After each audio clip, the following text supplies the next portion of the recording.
from the TFNB Your Bank for Life studio. Now, it's time for the SMOAK Show.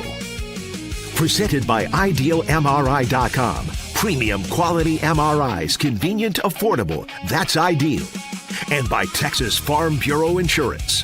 We are Texas Farm Bureau Insurance, your insurance provider built by Texans for Texans. And we've been protecting families in our great state since 1952.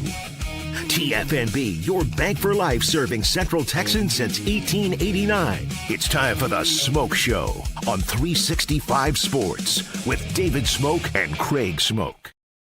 And here we are on a Friday afternoon. We hope you're doing well. And as Craig asked me when he saw the shirt that I was wearing today, did you lose a paintball fight?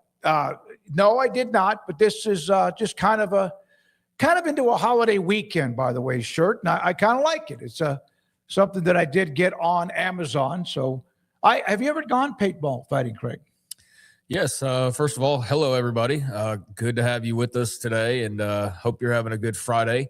But yeah, I've gone paintballing, and it's been a while, probably 20 plus years since I did so. But yeah, that's what it reminded me of when I saw your shirt today. Yeah, I went paintball fighting with my good friend, you know him, Jerry Gumbert. And I mean, we were in creeks and behind stubs of trees sticking out of like mud and water. And I got into a mode where I didn't care where I was or what was around me. Didn't think about what normally is a fear of mine, which is snakes. And I mean, I went Rambo, and I had a great time. But it's been quite some time. We've got an update, by the way, in just a second on the story about Clemson accusing Ole Miss of tampering. And what the NCAA is saying has transgressed since that time. Because I've been transpired. Transpired. But one of the things that was thought of was that nothing had happened. But we'll get to that in a minute. But here are tonight in the Big 12 tournament in Surprise, Arizona, just outside of Phoenix. The semifinals are set. And Oklahoma State in the opening game tonight at 6:30 on ESPN Plus will play the number one seed in the conference regular season champion Kansas, followed by the numbers 2 and 3 seeds. So pretty much according to form, with the 2 seed in Arizona State, the 3 seed playing the nightcap in and just outside of Phoenix in Surprise tomorrow evening, the championship game on ESPN2 at 6:30. And the softball regionals, super regionals, have been hit with delays from last night. We'll get to that in the Big 12 and who they have, teams that are playing. That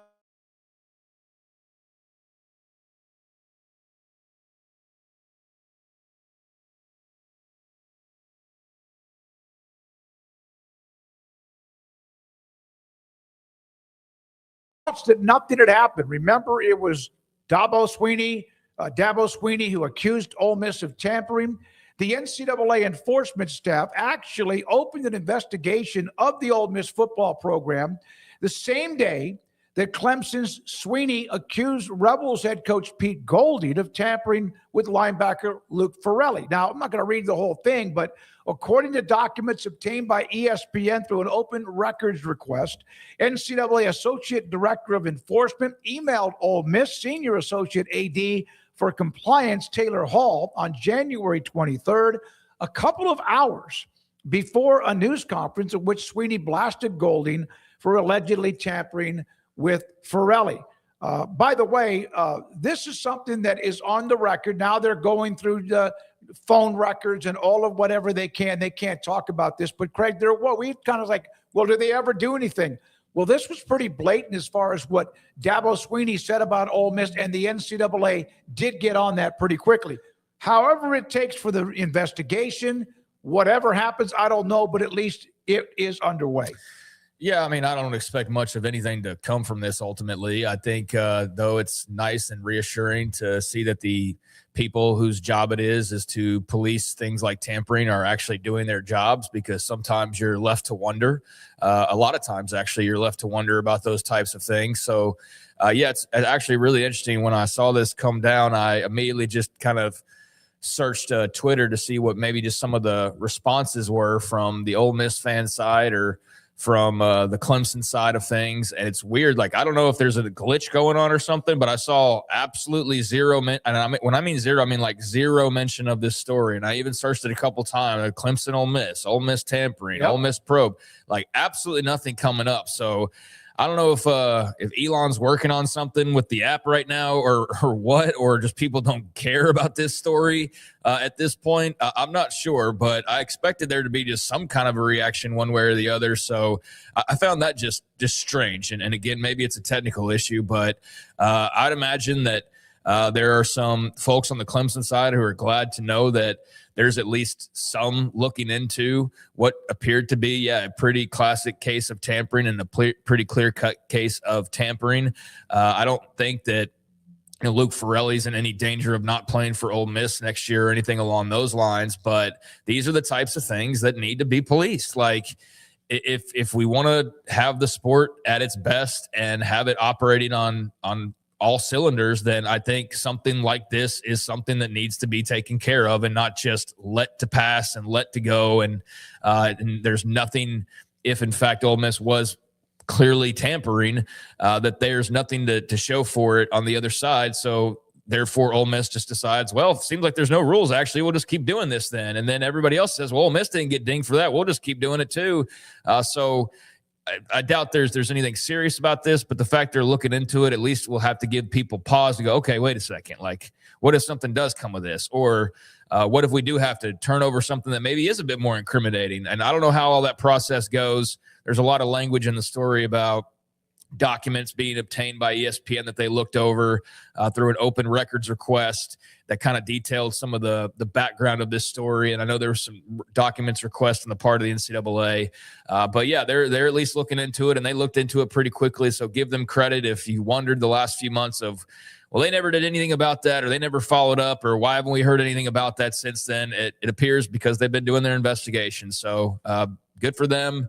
I don't know if we'll hear another update on this story, if it'll just fade into the night, but I'm glad to know that at least they were looking at the situation and trying to see if there was anything that they could do to, follow through on a punishment or at least exposing more of what actually happened. Here's one of the things that's a part of this request in an email to that Golding's University issued cell phone and personal phones be forensically imaged. They also requested the same of phones by Austin Thomas, the GM, inside linebackers coach Jay Shoup, outside linebackers coach Matt Kitchens, director of player personnel Jay Chudhary, and also senior associate AD for strategy cap management Matt McLaughlin, and much more.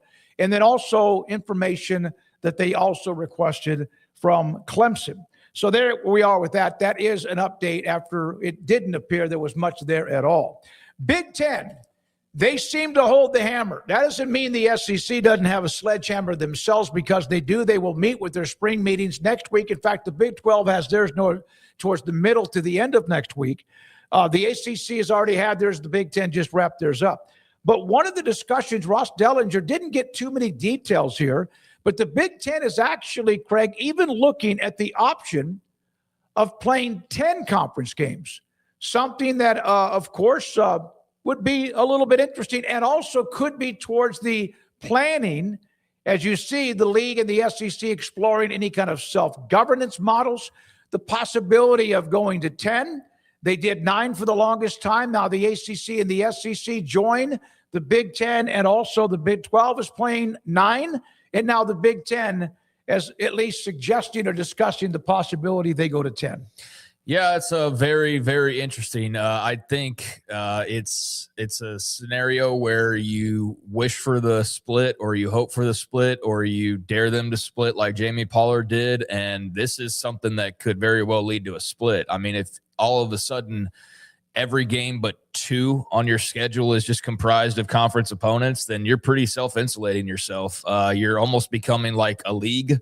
Not a conference, but a league where you're just playing each other, and that's it, with a couple of differences. I mean, I would much rather the news have been that they were mandating a power opponent everybody else seemingly has already, but that's not what it is. It's instead just saying, no, we want to add another Big Ten opponent. So I think, it remains to be seen on if this is something that will actually pass through. I think this has been talked about for a little bit now at this point. It's been kind of bandied about and discussed. And so, it's an interesting position to take for the Big Ten and an interesting thing to do. I think it's bad for college football in the long run that's one less week where they would be playing at least somebody different, that now it's just Michigan State versus Rutgers versus Michigan State maybe playing Oklahoma State or playing somebody who needs the check like an App State or somebody along those lines. I mean,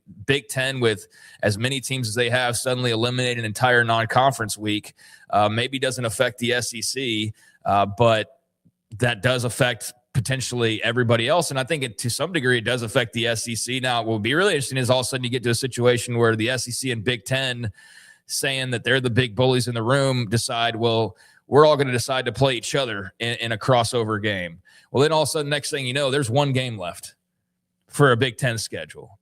And then what if the SEC were I think the SEC will be a little bit more hesitant to play another conference game. They had to pull teeth to get them to play this extra one starting this year.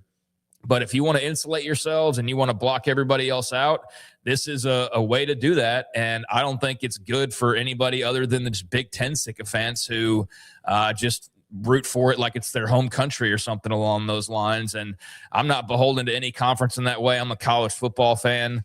There's some we spend more time on others for various reasons. But, I don't want to see the Big Ten just play the Big Ten and then give us like 1 or 2 weeks where they're playing somebody else. And one of those is a throwaway game. And one of those is maybe an interesting game. Maybe it's a crossover situation with the SEC. But, this is not good for like the whole ecosystem. I don't think Tony Petitti, as we've well documented, cares much about the whole ecosystem. So I've heard this talked about, seen this debated about the idea of it, and just interesting to see some actual. No, they're discussing it, and this is something they're at least going over.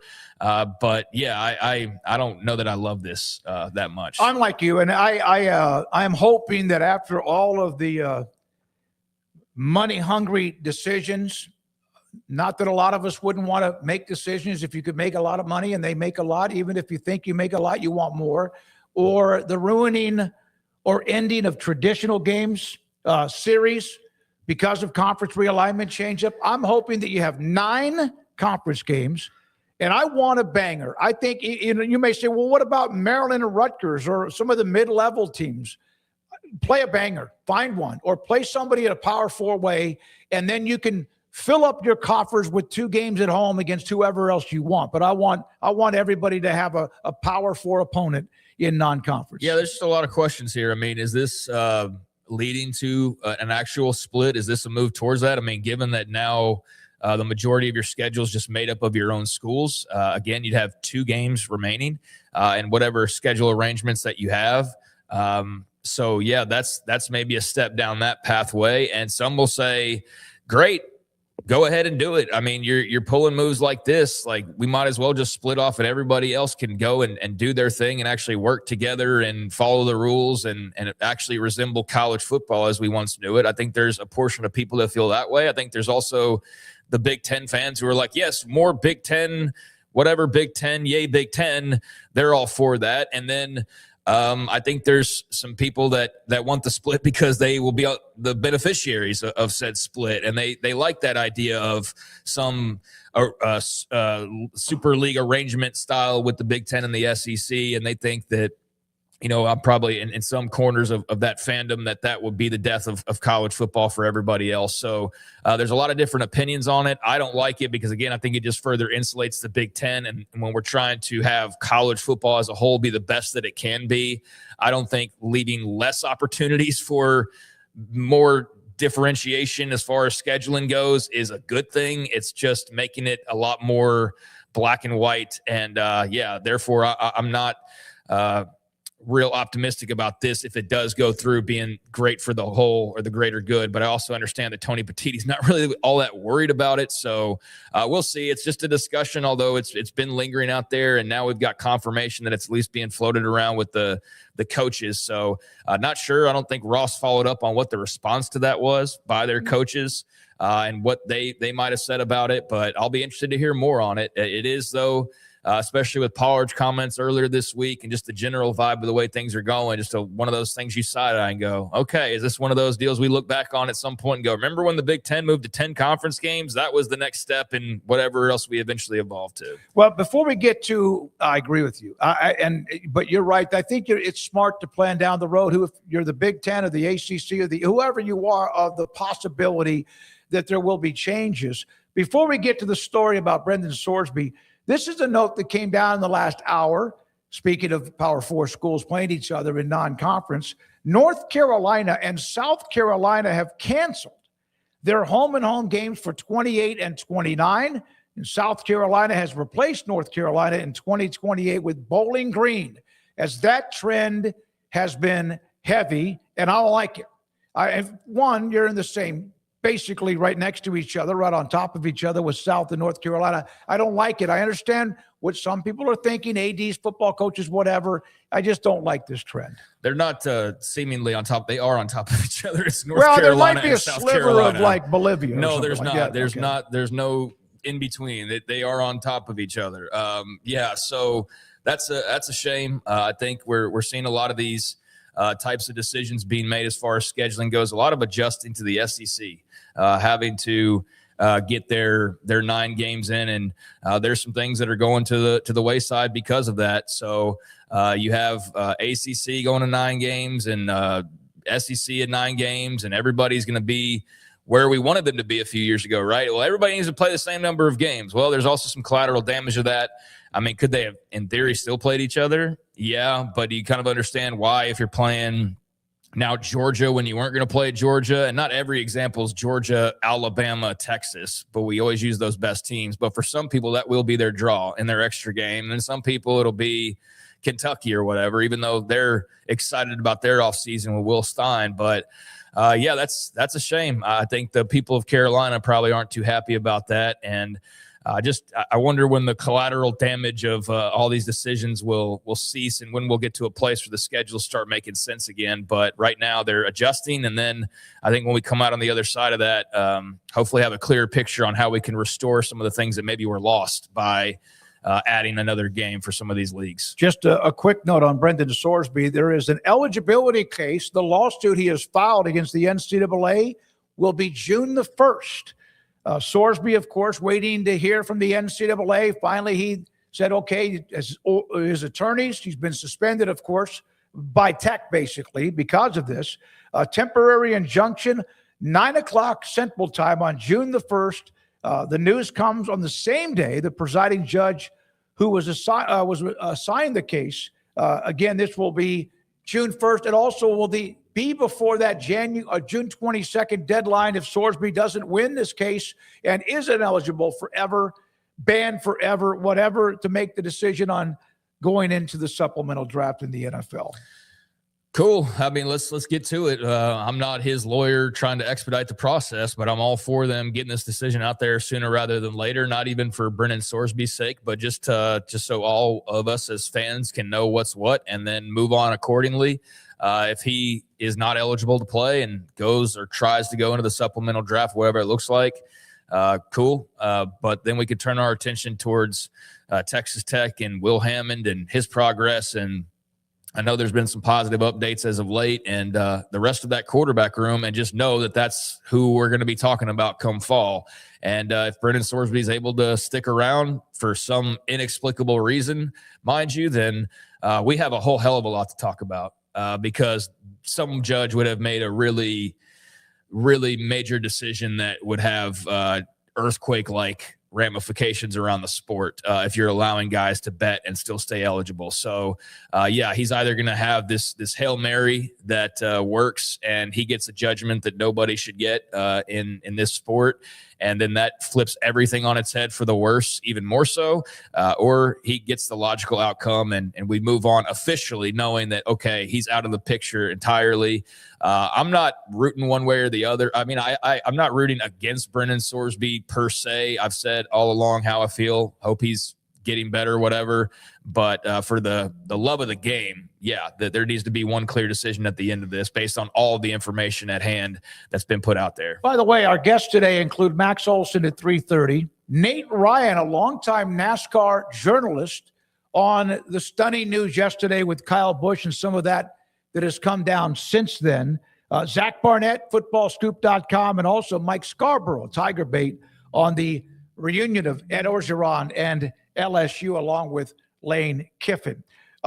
If looking back at yesterday, and I watched some of the back and forth, and then between Texas and Texas Tech fans on Sark and Tech, and I saw first of all, as Craig said yesterday, and I think anybody in our business, thank you, Steve Sarkeesian, for a couple of different weeks of content because of the basket weaving at Ole Miss, although he kind of pulled back on that a little bit yesterday at the Touchdown Club. But it's amazing to me, and I was kind of laughing about the responses, about the score the last time they played or whatever.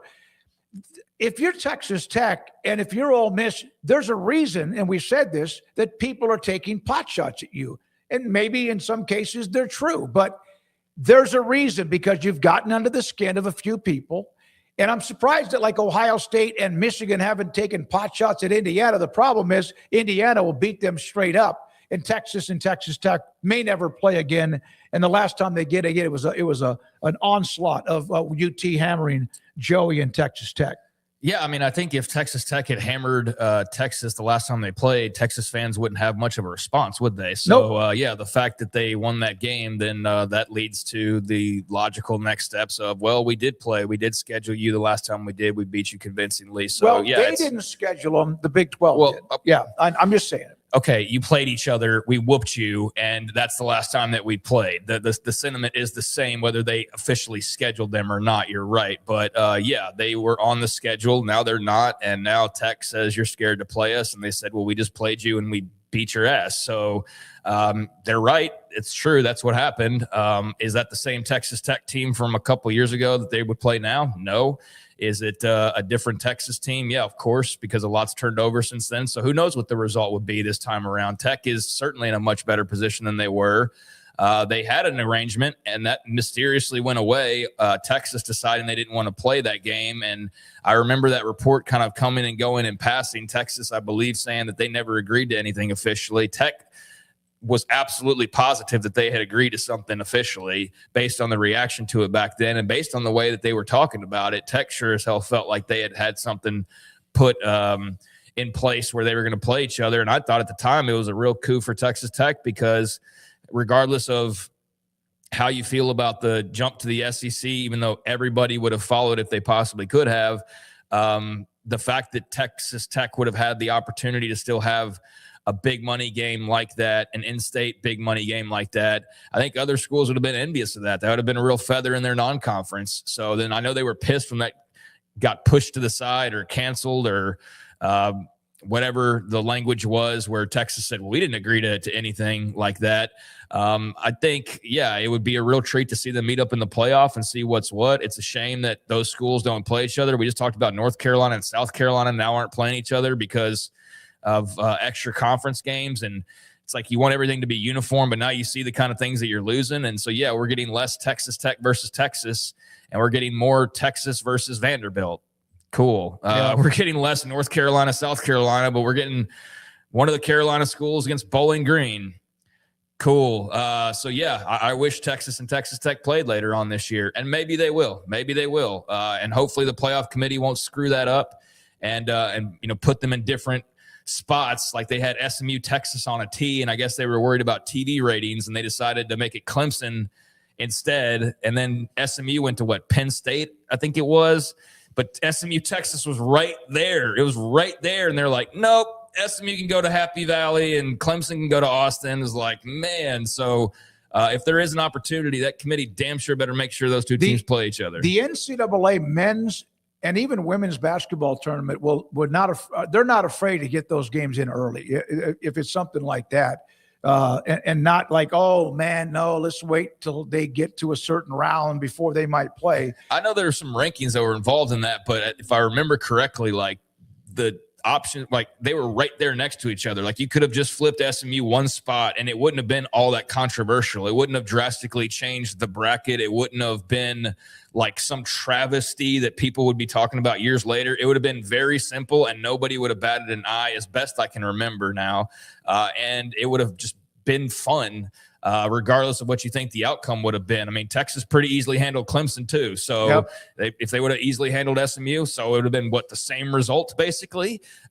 So yeah, that would have been cool. I don't like that we're losing. We've already lost the geography outside of the SEC. I mean, that all happened this last round of realignment, but now as much as you do want uniformity, it doesn't make sense for the ACC to play 8 conference games and the Big 12 to play 9, and for the Big 12 to play 9 and the SEC to play 8 and the SEC to play 8, but the Big 10's like that doesn't make sense, especially in this big, wide playoff format.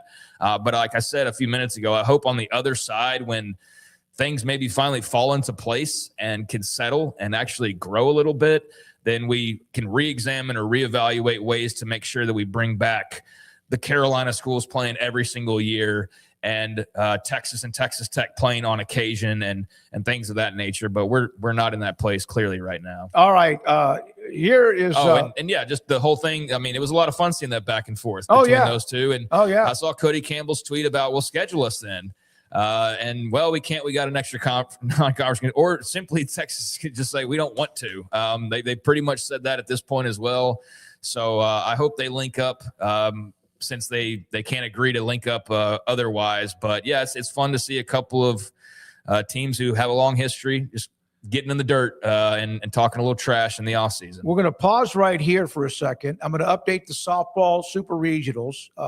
Texas Tech, they didn't advance, but they won their first game with a 2-run homer in the last inning. Oklahoma's in trouble. It's not been their year. They're good, but they have not been all that good.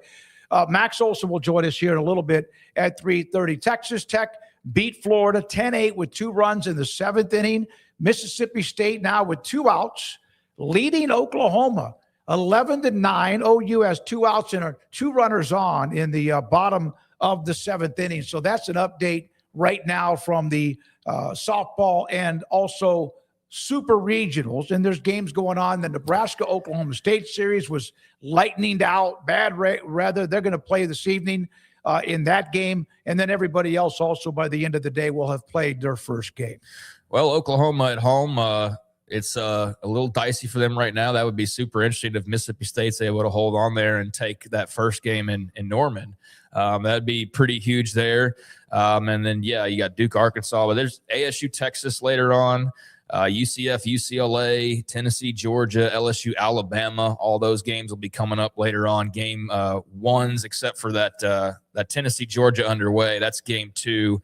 Tennessee up 2-0 and lead that 1-0. So yeah, it's cool to see some of these postseason. I love like the regional, the super regional setups and the best of 3s and all that. And softball certainly had a little bit of a surge here. Like a lot of women's sports have had a bit of a surge here lately, but looking forward to the rest of the baseball tournament getting finished out this weekend and then seeing all that get underway as well. Arizona State had a losing record in Big 12 play, won the tournament, and now they play, of course, the defending national champions in Texas down in Austin. All right, when we come back, Max Olson will join us on many things. Max and I had a really good conversation earlier today just talking about college football and more. We do appreciate your time. At 4 o'clock, Nate Ryan.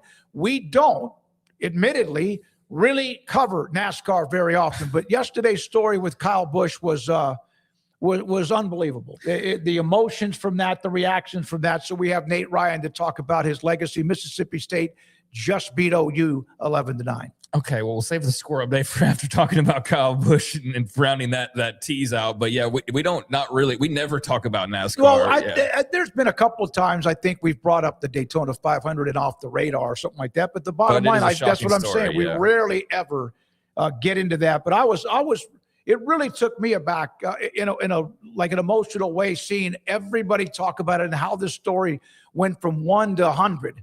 Unfortunately for the Busch family and Kyle Busch. We'll have that. Yeah, it's a real tragedy and something that I was poring over last night, just reading different things about it. And I knew of his status and his place in history and a Mount Rushmore type guy and all those things. I was well aware of his successes, but just the unfolding of events, a lot of unanswered questions, a lot of people curious about what exactly happened because it was just seemingly so abrupt for a guy in the prime of his life. So, just very strange, very sad, very unfortunate. And I know the NASCAR community is definitely in a place that you don't ever want to go to, but they have to go to every so often. But it's a place of mourning and a place of just shock right now. So that's a terrible, terrible story yesterday. When we come back, Max Olson, we appreciate your time. Craig Smoak, David Smoak, the SMOAK Show on 365 Sports.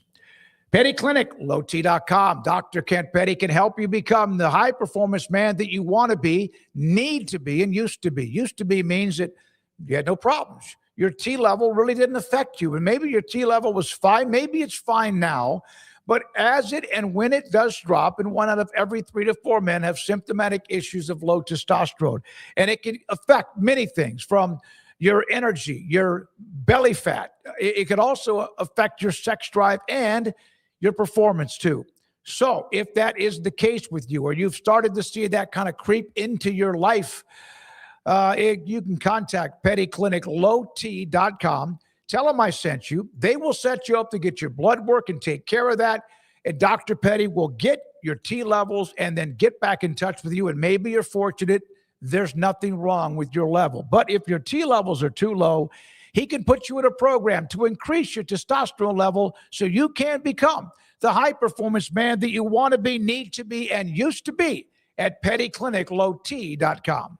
Broker is your Lennox Premier dealer. Right now, qualified buyers can make no payments and get no interest financing for 12 months on a new Lennox home comfort system. Conditions apply. Call Ray Broker Air Conditioning and Heating Specialists for details and a free estimate. At Allen Samuels Jeep in Waco, get a 2026 Jeep Wrangler Sport for just $32,990. Or take $10,000 off a 2026 Jeep Grand Cherokee Summit. Come by, let's be friends.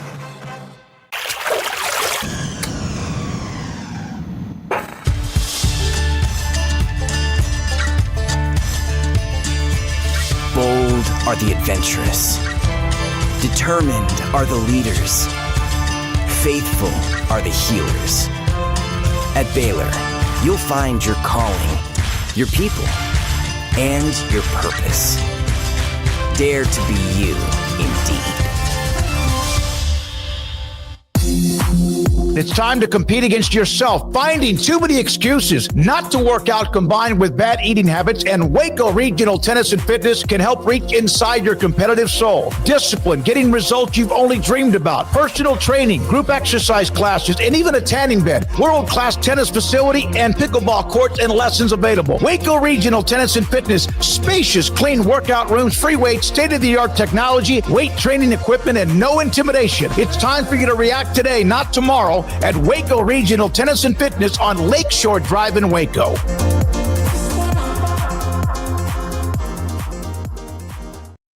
Serving Central Texas since 1889, TFNB Your Bank for Life takes pride in being more than a bank.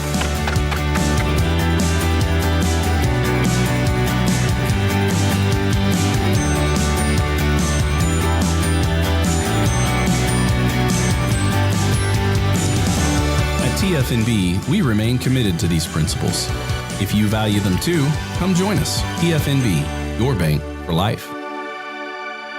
Extreme Texas weather calls for Ray Broker, your Lennox Premier dealer. Sign up for our year-round comfort plan and keep your home the perfect temperature no matter what the forecast is. Call or visit raybroker.com now. Ray Broker, your air conditioning and heating specialist. This 3 o'clock hour is brought to you by QC Kinetics. Feel better, move better, live better with regenerative medicine using your body's own healing abilities for natural pain relief. No surgery, no drugs, no downtime. With locations in Dallas and Houston at QCkinetics.com. It's time for the SMOAK Show on 365 Sports with Craig Smoak and David Smoak. And so here we go with Max Olson from ESPN. Max covers the transfer portal, but covers college football, and he joins us now on the SMOAK Show. Max, thank you very much for your time. Let me go with a couple of stories from earlier in the week. I want to start with the Ed Orgeron hiring at LSU. What was your reaction when you saw that was happening? I think when I quote tweeted Pete Thamel, it was with 3 exclamation marks, because I was just, that's one of those notifications that hit that you're like, okay, all right, that's incredible. I think if you're and I wonder if that notification popped up on Scott Woodward's phone, how he felt about that too, right? I mean, that's just kind of incredible. But there's a ton of loyalty between Lane Kiffin and Ed Orgeron. In fact, when Coach O got the head job, officially promoted from interim, his plan was to bring in Lane Kiffin as his OC, and then Lane went elsewhere. But those guys were working on that all the way back then. So not surprised that that Coach O would have that much love for LSU and would want to come back. And certainly, guys, we've seen a few of those examples this offseason, including Brent Pry staying at Virginia Tech as the DC after getting fired last year. So less surprising to me that Coach O would be open to it, and I think it's a pretty cool story. Yeah, Max, I mean, from the standpoint of he's not going to be like coordinating anything. He doesn't have the head coach responsibilities that failed him in his last go around with LSU and ultimately led to his dismissal. He can just be like Ed O, the mascot of LSU football, and he can go and he can recruit, which I think is a major thing. Even though it's about the financials as much as anything nowadays, LSU is flush with cash, and you add Ed O and Lane Kiffin and anybody else on that staff in somebody's living room. Like, I think you got like the best parts of Ed Orgeron, quite frankly, with this hire if you're Lane Kiffin. Yeah, for sure. And the rule now is you can send 16 coaches, I believe, out on the road. And so to be able to have Ed Orgeron as a representative of your school out on the road, especially in the state of Louisiana, I imagine is pretty powerful. And yeah, you're right. I mean, to be able to just have a kind of carve out a nice role where he can, be an assistant to the head coach. I'm sure he's going to have some thoughts on the defensive line play and some influence there. But yeah, it's a cool move for him. And it goes to show, like, I think there wasn't a lot of, he probably had hard feelings with his boss who's no longer there, but certainly he got a good buyout in all of that. And I'm sure he felt justified in terms of what he was able to achieve at LSU. So interesting to see things come full circle like that, but makes a lot of sense for Lane Kiffin. When Dabo Swinney called out Ole Miss Pete Golding because of Luke Farrelly, the thought was, will the NCAA do anything about it? And then it kind of just, it's out there, but I had not seen anything. But I read an article on ESPN that, in fact, Ole Miss was contacted by the NCAA. I hadn't heard that. Your thoughts about, and they're getting into like forensics and cell phones as you would do. You think anything's going to come out of that, Max? That's a good question. Certainly the step that the NCAA would want to perform there is imaging of the phones to just basically verify and have proof that all this stuff was texted about. And I think that certainly on the Ole Miss side of this, there's a ton of opposition to this from the standpoint of just like, look, we can turn in 6 other schools that did it to our guys this offseason. I think it was just such a wild time in January with the 2-week portal window. And, that's where and I've written about this, about the tampering piece of things, and just sort of like, what do we actually do about it? And I think it's, even for the NCAA, it's a tricky issue to tackle. I mean, I think that, do we want to see them make an example of Ole Miss and have really severe penalties, and try to, create like a deterrence like that so that people will, think twice before tampering? Or do we want to see them, sort of writing speeding tickets for this, and this stuff gets handled very quickly and the schools don't fight it as much? And, if you get busted, you get busted, but we just try to have enforcement that way. Like, I think even within that question, I'm not sure the membership agrees, because everybody wants to tamper and nobody wants to get in trouble for tampering. It is like, it is just this circle, man, of we want rules. No, we don't. We want punishments. No, we don't. Like, it just spins in circles, Max. It just spins in circles. But if we said, like, if you tamper on a player the way that Pete Golding and Ole Miss are alleged to have, that, like, you can't be in the playoff. If we said something like, if we set a bar super high, that's severe, and said, like, okay, let's set it so high that everybody else would be like, okay, well, we'd be stupid to tamper. We're not going to tamper. Even then, even if we try to do that, I mean, guys, it's just going to end up in courts, and there's going to be all sorts of problems with that, right? I think that's the problem of trying to, like, really achieve reform that everybody respects right now, is just, as much as people gripe about, and we've talked about this plenty, but as much as people gripe about the lack of guardrails, everybody wants everybody wants to do whatever they want, and they without consequences, and they want to start seeing consequences for everybody else.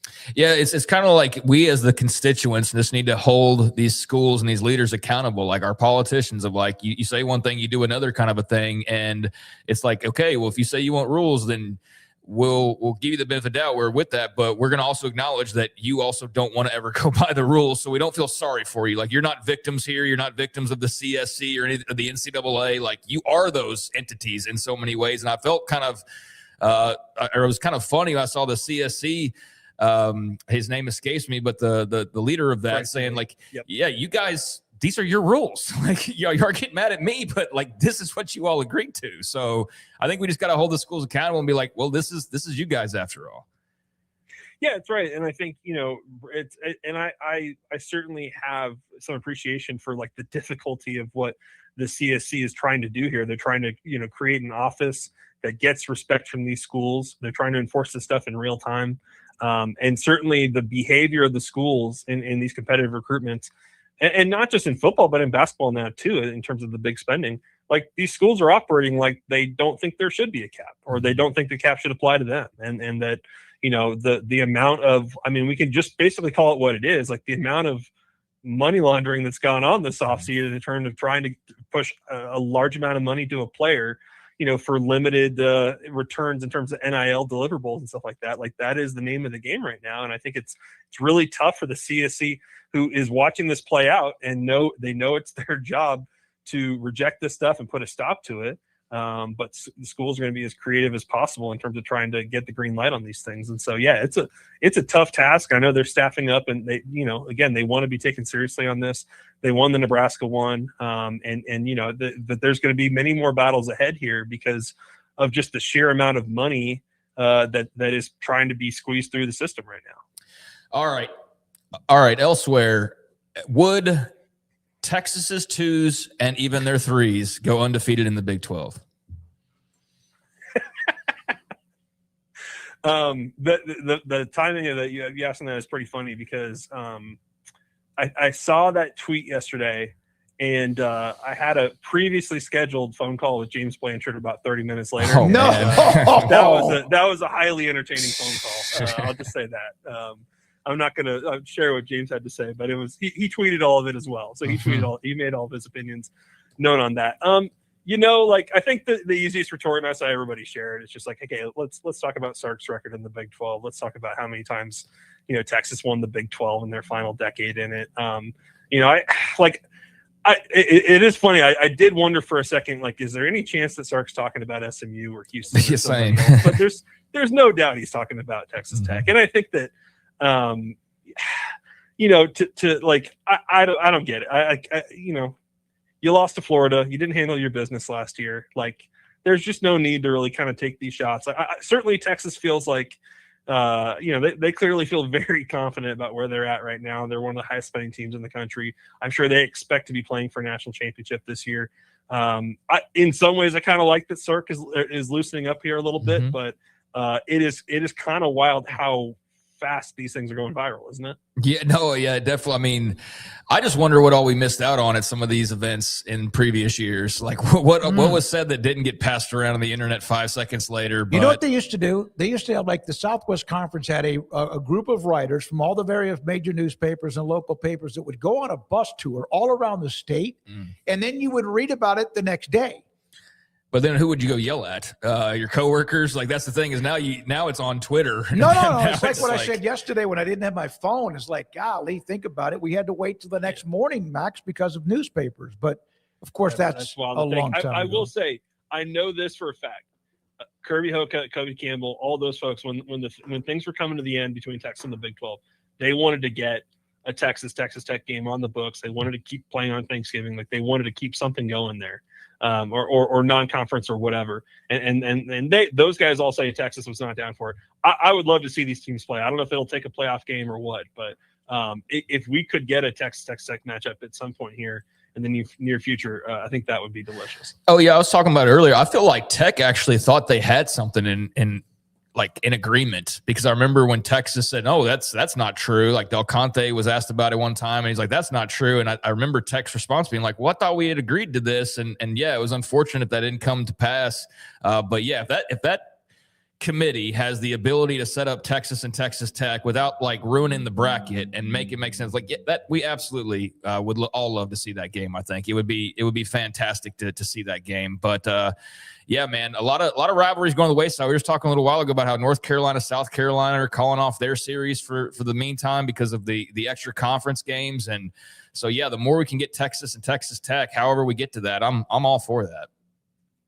Yeah, I'd like to see. I mean, I know, everybody's trying to like kind of rip up these contracts now because, you're trying to figure out what's the scheduling model going to be going forward here. Is it going to be more conference games or no conference style games or all that kind of stuff? Like I know people are used to book this stuff out a decade in advance, and now these things are kind of getting canceled a little bit more. But, as we get a little more distance from this, would love to see Texas and, Oklahoma played Nebraska not too long ago. Like I'd love to see more Texas and Oklahoma playing Big 12 schools. I did too. Max, I sent you a text about this earlier, and you didn't really have a number, but I was curious. Brennan Sorsby has a date now with the injunction on June the 1st. Let's just look at overall when players get money from the transfer portal and they sign a deal, and whether it's for $100,000 for $5 million, what is the normal protocol? Do you know on the times of when they get paid? Is it enrolling? Is it signing? How does that work? Yeah, in the case of Brennan Sorsby, I mean, you can't actually put $4 or $5 million on your rev share budget. Like that's not possible to pay everybody. And so, whatever Texas Tech is paying him on a monthly basis is probably just a chunk of the overall deal.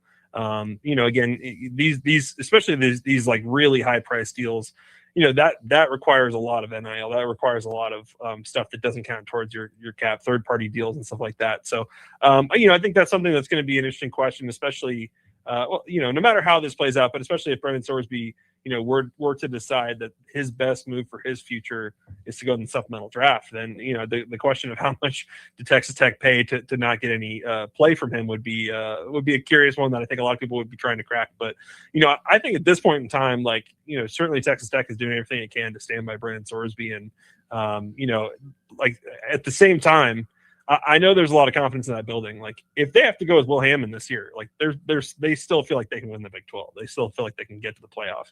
There's a lot of internal confidence about Will Hammond. Now he might not be available for week 1, but he's certainly not a bum. Like I think that they're going to fight for Brennan Sorsby and see how this all plays out here over the next couple of months. But I don't think there's any lack of confidence there about the team that they put together. We know that in the last couple of years, what Tech has done to jump into this fray, and now Indiana, of course, is jumping into the fray and what they did last year. Who else is better in the transfer portal than perhaps who they have been as wins and losses in the last 8 to 10 years? What do you mean by that? Who is doing really well and jumped into the portal other than what you would think Alabama, Michigan, Ohio State, Texas, whoever? Is there someone else that's kind of joined that fray that are usually otherwise had not been a part of it, like Tech and Indiana? Anybody else that might be in that mix? I think that when you look at the portal era, I think that, there was a period there where I think Florida State was really ahead of the game. And I think they've really obviously fallen off here in the last couple of years. I think you'd have to say that for a period of time, I don't know that anybody was doing the portal better than Ole Miss. And I think that certainly these last 2-3 years bear that out. And they've taken different approaches each year. A couple of years ago, it was, the really expensive D-line and really the big splash guys. And, that didn't lead to getting to the playoff. But I think in terms of evaluation and finding the right value for what they needed, I think that Lane Kiffin era at Ole Miss, they really got it right. Now, will that all work for LSU this year? I don't know. I mean, that's a lot to put together in one offseason. But, I think Ole Miss has done a great job of saying, like, you know what, we're going to try to be the best we can at this. And, like, the high school recruiting, like, we're going to find some guys, but that's not going to be the big priority here. It's going to be about building up a contender every year in the portal. I think that they've always recruited at a high level in high school, but I think Oregon is also just, like, done a great job of kind of cornering the market of like, they're going to do it their way, and they're not going to take that many guys. And, because it's Oregon and it's a really desirable place to be, they don't have to pay a premium like some of these other places do. But I think Oregon's done a great job of going out and just getting the best possible player they can get at the positions of needs that they have and turning those guys into draft picks. So, I'd say those are a few that stand out. I think that, as we go forward here, there's going to be a lot more teams that are trying to pull off these experiments. I think certainly you'd have to include Colorado and the run they had with Travis Hunter and Shedeur Sanders, and especially in year 2. They're trying to do it again this year. And, certainly we talked about it last week, but Oklahoma State, we'll see if they're, that's as bold as it gets with 87 new players. And we'll see if they can pull off one of the craziest flips the Big 12's ever seen. Yeah. I mean, the Oklahoma State turnover is crazy. I know, like, people talk about Dion because it's Dion, but I mean, with Colorado this year, another changeover in coordinators again on offense and defense. It just feels like with Hunter, I mean, you won a Heisman. That was awesome. You had a really good team and everything, but it just feels like, I don't know, Max, is this the year where you're like, as a Colorado fan, okay, we're either buying this method if you go and win 7-8 games, or if it's another 3-win season, do we go like, all right, I don't think that this plan works anymore. Like, I feel like that's the kind of year that Colorado's heading into, but that's just my opinion. Well, I think it's probably, this is not the first time that people have kind of sat here and looked at Colorado and said like, Dion's probably done after this, right? And it probably would have been easy for him to walk away after last season and just say, this isn't as fun as it used to be, and I got to focus on my health and we got to move on and stuff like that. And he didn't. I mean, to his credit, he came back and was ready to do what they've done every offseason, which is go out and recruit a new team and try to get it right again. And so, obviously, their ceiling this year depends on Juju Lewis and just how much he can elevate his game after, playing in 4 or 5 games last year. But I like what they've done around him. They brought in some really premium receivers in DeAndre Moore from Texas and Danny Scudero, one of the leading receivers in the country from San Jose State. I think offensive line, defensive line, they did a sneaky good job. They brought in some great linebackers. They've rebuilt the secondary as they do every year. Like, on paper, I kind of like what Colorado has done, and then Brennan Marion and his go-go offense, I think, is an exciting twist for them. Now, obviously, they're replacing the DC as well, but I think Colorado has, like, if they can kind of get the evals right, I think that could be another team that we're really not talking about them very much in terms of the Big 12 championship race, but I think they've got a chance this year to be much improved. Max, what do you have on the agenda, the schedule for the weekend with the ankle biters and your wife, and also Memorial Day? We've got, my son is just had his graduation last week from pre-K, so we're getting ready to put my son in elementary school this fall. That's pretty mind-blowing. Daughter's about to turn 1, and I don't know. We'll see if the weather's good. Maybe a zoo this weekend, guys. I don't know. Have you been to the Omaha Zoo? It's pretty elite. The zoos are always good. Zoos are good whether you have children or you just want to go see the animals. I love going to the zoo. I do. I really, really do. So enjoy that. And the Dallas Zoo, where would you go? Which one would you go to? In Lincoln or Omaha? No, Omaha. Omaha. Lincoln's that's right. good too, but Omaha's one of the best in the country. Oh, good. All right. Well, enjoy that. Thank you so much, buddy. Appreciate your time. Thanks, every guys. week. That's Max Olson from ESPN. Yeah, and I think he's right about Colorado, that they have an opportunity to be pretty good this year if they hit on everybody. And we saw like a team such as Houston last year who did seemingly hit on everybody that they got in the transfer portal, and it turned into ultimately a 10-win season for them with the bowl win over LSU. So, yeah, Colorado, if they hit on all these 60-plus players they brought in and every of the dozen coaching hires that they or dozen coaching changes overall that they made, most of them new hires, including both coordinator spots. If that all hits and Julian Lewis is better this year, then yeah, they may be onto something. I think there's just as much of a reason to say that it probably all won't work out because, man, you're accounting for like nearly 100 people having to be exactly good as at their jobs as you anticipated them being, and it all working together.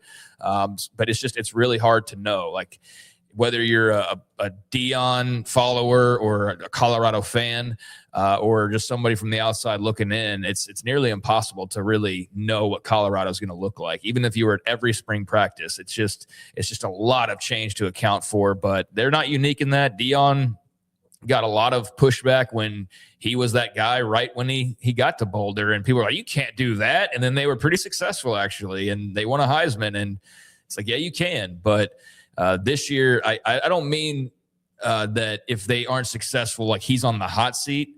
But I do think that if you're like a Colorado fan, and I know that last year at the tail end, some of the pretty diehards were even going like, I don't know, like where this is going.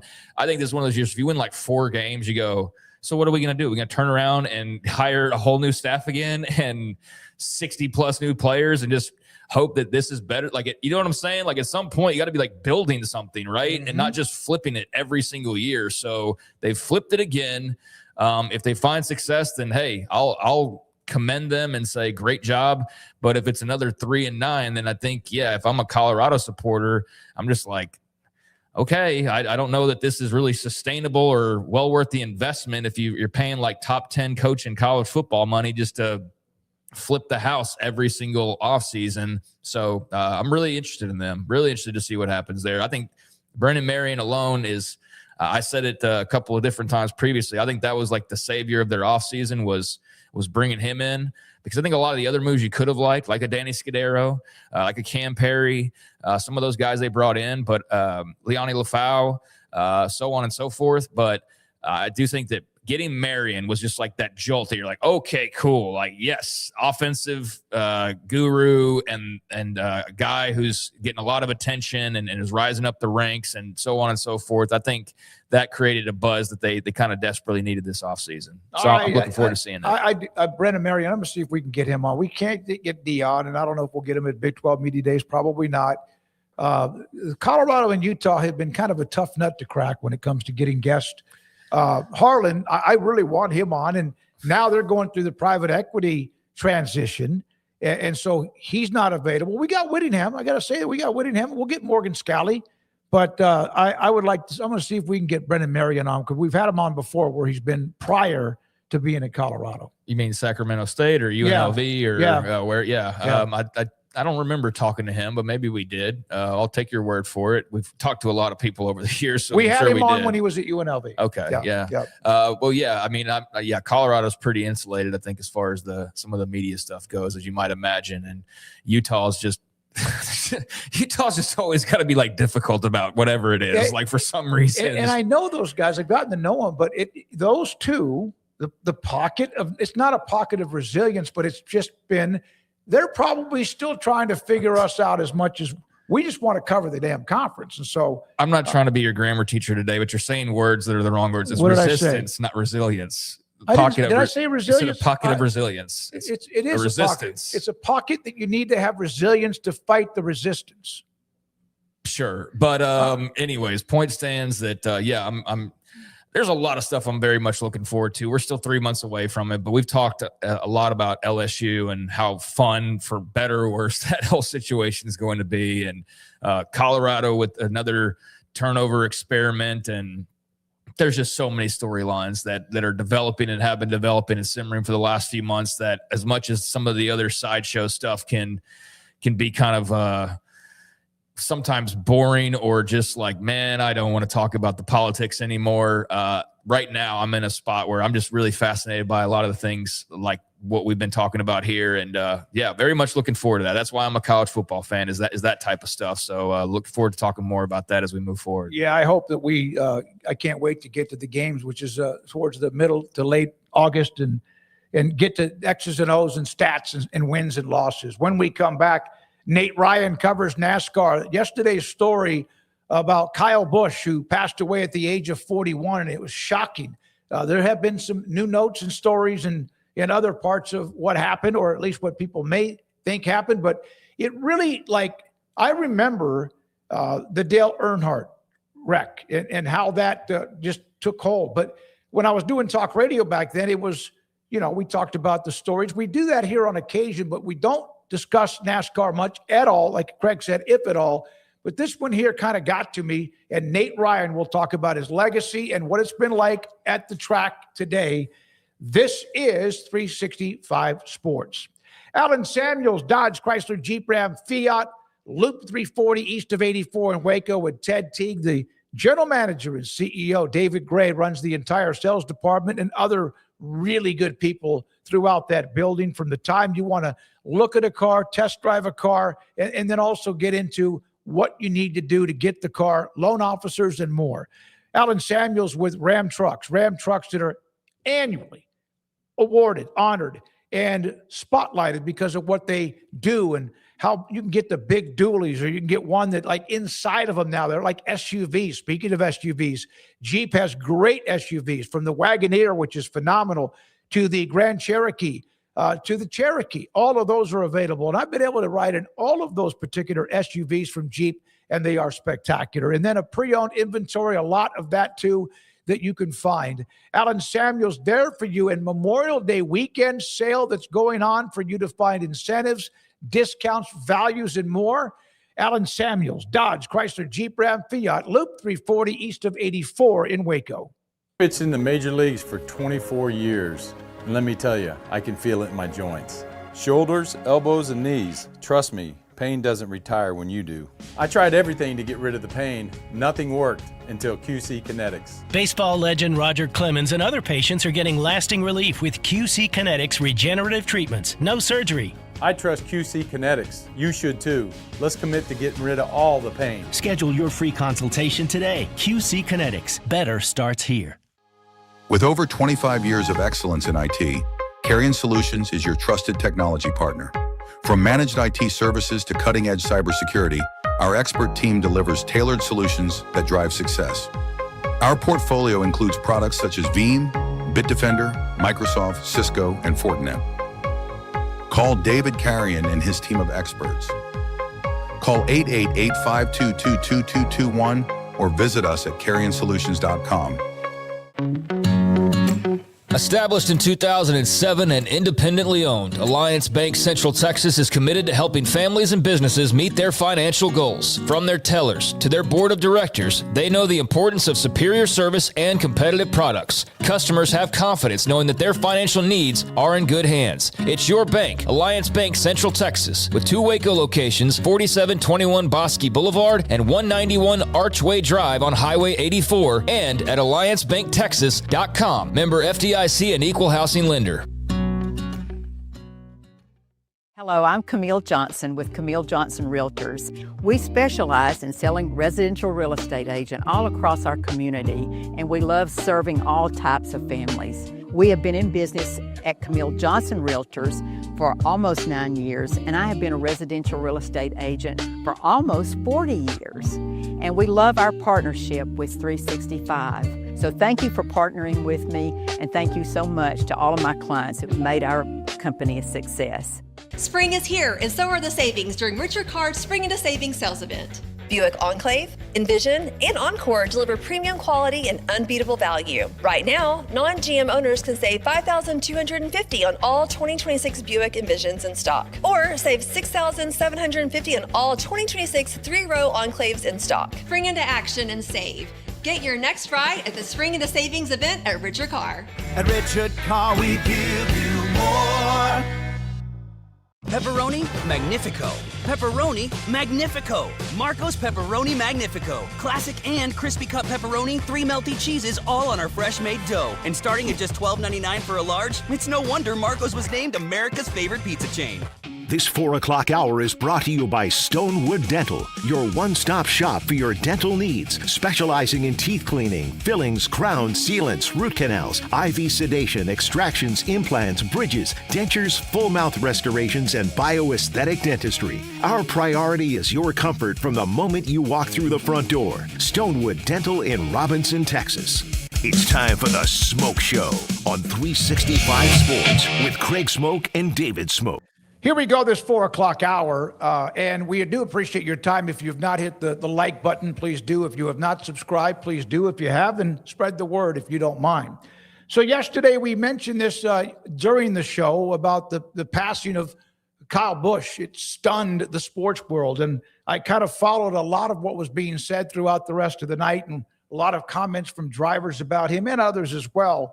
Here is Indianapolis 500, their finish line, the pylon, honoring Kyle Busch, his birthday year of 1985 to 2026.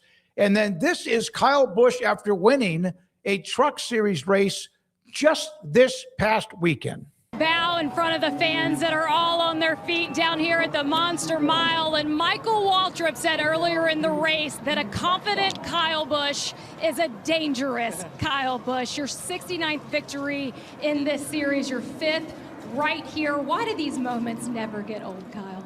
Because you never know when the last one is, you know. So I know all too well, unfortunately, with the Cup stuff, but you know, here with the truck stuff right now is it's awesome just to be a part of Spire Motorsports. Thanks to Jeff and Dan and Mr. H for the opportunity. HendrickCars.com. I'm sure it looked great out front leading the race, and it wasn't just Kyle Larson doing it. So you know, feels good to have another Kyle being able to do it and putting ourselves in victory lane. So love coming to Dover. Always one of my favorite places to race, and definitely some managing of the fuel there, managing of the tires there, and you know, it was an interesting, just kind of strategic battle, I guess, from the driver's seat.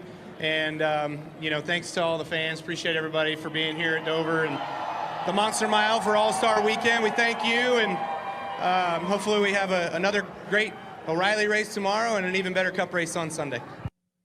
That's Kyle Busch after winning. And, of course, more races in the various levels of NASCAR than anyone ever. And he passed away at 41. We talking now to Nate Ryan, who has been covering NASCAR for a long, long time.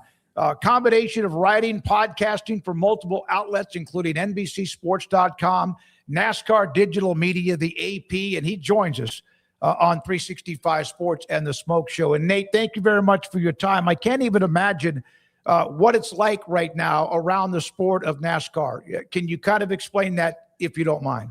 I mean, it was stunning news yesterday. I think everybody's still processing both the news and the grief that obviously goes along with it. I mean, there's no other way really to say it. It's just a gut punch to the NASCAR industry. I mean, you just played the clip right there. I mean, 6 days ago, a week ago today, Kyle Busch is winning the truck race at Dover Motor Speedway from the pole and dominating. This is one of the most sublime drivers in NASCAR history, as you mentioned. 234 wins across NASCAR's top 3 series. That's more than any other driver in NASCAR history. And he just won. And then, you know, 6 days later, they're announcing that he's died. And it's just extremely difficult for everyone, I think, at this point to process on so many levels. I did see where they're not going to play. They're not going to race the 8 car anymore. They're going to go to the 33 car and move on with that. I get that. Denny Hamlin had a quote about him last night. I'm not going to read the entire one, but he said, "We lost our Kobe Bryant." Yeah, that's an interesting, I think, comparison, or interesting parallel. I think Kobe Bryant, it probably could be argued, was a polarizing superstar. I mean, certainly one of the greatest basketball players in NBA history, but also had a way with fans of you either loved him or you loved to loathe him. And in some ways, I loved Kobe Bryant, by the way, personally. I'm a Lakers fan. But Kyle Busch is somewhat similar in that he was the lightning rod of NASCAR, most talented driver of his generation, but also the most polarizing, really the most polarizing driver, I think, since Dale Earnhardt.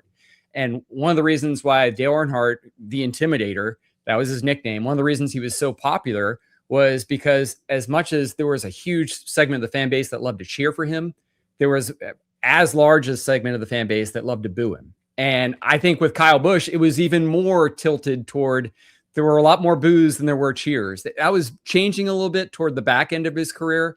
I think as people kind of grew to appreciate his maturity throughout 23 years at NASCAR's top level. And he started a truck team. He gave a lot of drivers and team members their shots in NASCAR.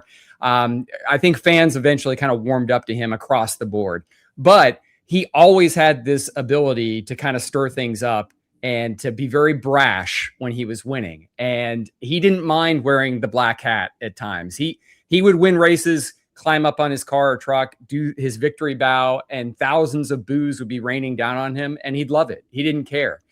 He was very much of the mind that as long as they're making noise, I don't care what kind of noise they're making. So NASCAR is a sport that kind of needs villains. They have heroes and villains. They don't really like being compared to pro wrestling, but if you like pro wrestling, I know that you have like babyface and heels. Kyle Busch liked playing the heel role at times, and he was very, very good at it. And NASCAR has a tremendous void to fill without him there. His brother, older brother, Kurt, was obviously a driver too. What was that? I remember, because when NASCAR came blowing through Texas, it's been a long time ago, but I do remember how much they were talking about Kyle as this like next superstar, whatever. And Kurt was the KG veteran, et cetera. And he lived up to that. Like you said, he lived up to that. What was the relationship, or how much of a mentor Kurt was to his brother? Well, Kurt certainly gave everybody the preview of what was to come. And when Kurt arrived on the scene from out of nowhere, Las Vegas, like nobody had heard of the Busch family before Kurt Busch started racing in NASCAR. He immediately won. He won the 2004 title within 4 years of entering that top level. So he very much paved the way for Kyle, but he also was telling the world, like, hey, my younger brother is much, much better than me. He's like 7 years younger, but he's going to blow your doors off. You're not going to believe how good this kid is. And Kyle entered the series full time around the time that Kurt won that first championship.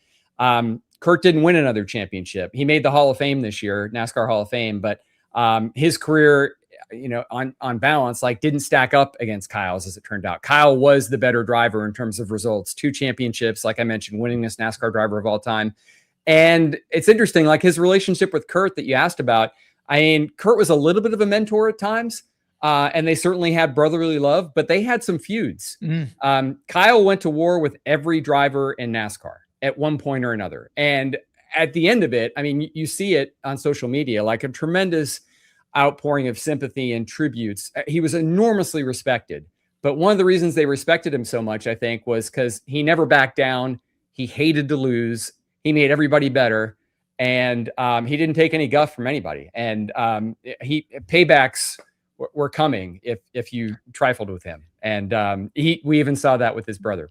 I saw a video after a race where he was walking across, along the cars and just like goes up to somebody. I forgot who it was because I'm not that knowledgeable, but just throws a punch like that. That probably defined him, right? Yeah, that was Joey Logano in 2017 at Las Vegas Motor Speedway, which was Kyle Busch's home track. They had a coming together in the closing laps. Kyle Busch spun, got out of his car, didn't say a word, marched down to Joey Logano's pits and took a swing. And that's not the only time Kyle Busch was involved in post-race fisticuffs. He took a punch from Ricky Stenhouse Jr. after the All-Star race 2 years ago. And yeah, it's kind of the essence of Kyle Busch. He never backed down, and he embraced controversy. And, as I said, like it just storylines just seem to follow this guy. And he transcended NASCAR. I mean, the fact that I'm doing your show, I did a national show yesterday. I just heard NPR talking about they're going to have a clip on Kyle Busch this afternoon. I mean, he's one of the people who gets the conversation going about NASCAR. And, love him or hate him, that's going to be difficult to replace. What was your reaction when you first heard the news, Nate? I just stunned. Just like, this can't be real. I wasn't covering NASCAR full time in 2001 when Dale Earnhardt died, as you mentioned. But I was on the scene a little bit. I wasn't full time on the beat, but I remember like what that was like at the time, and that was a shocker. The biggest star in NASCAR dies on the final lap of the biggest race, the Daytona 500, in this horrifying crash. But it happened at the racetrack.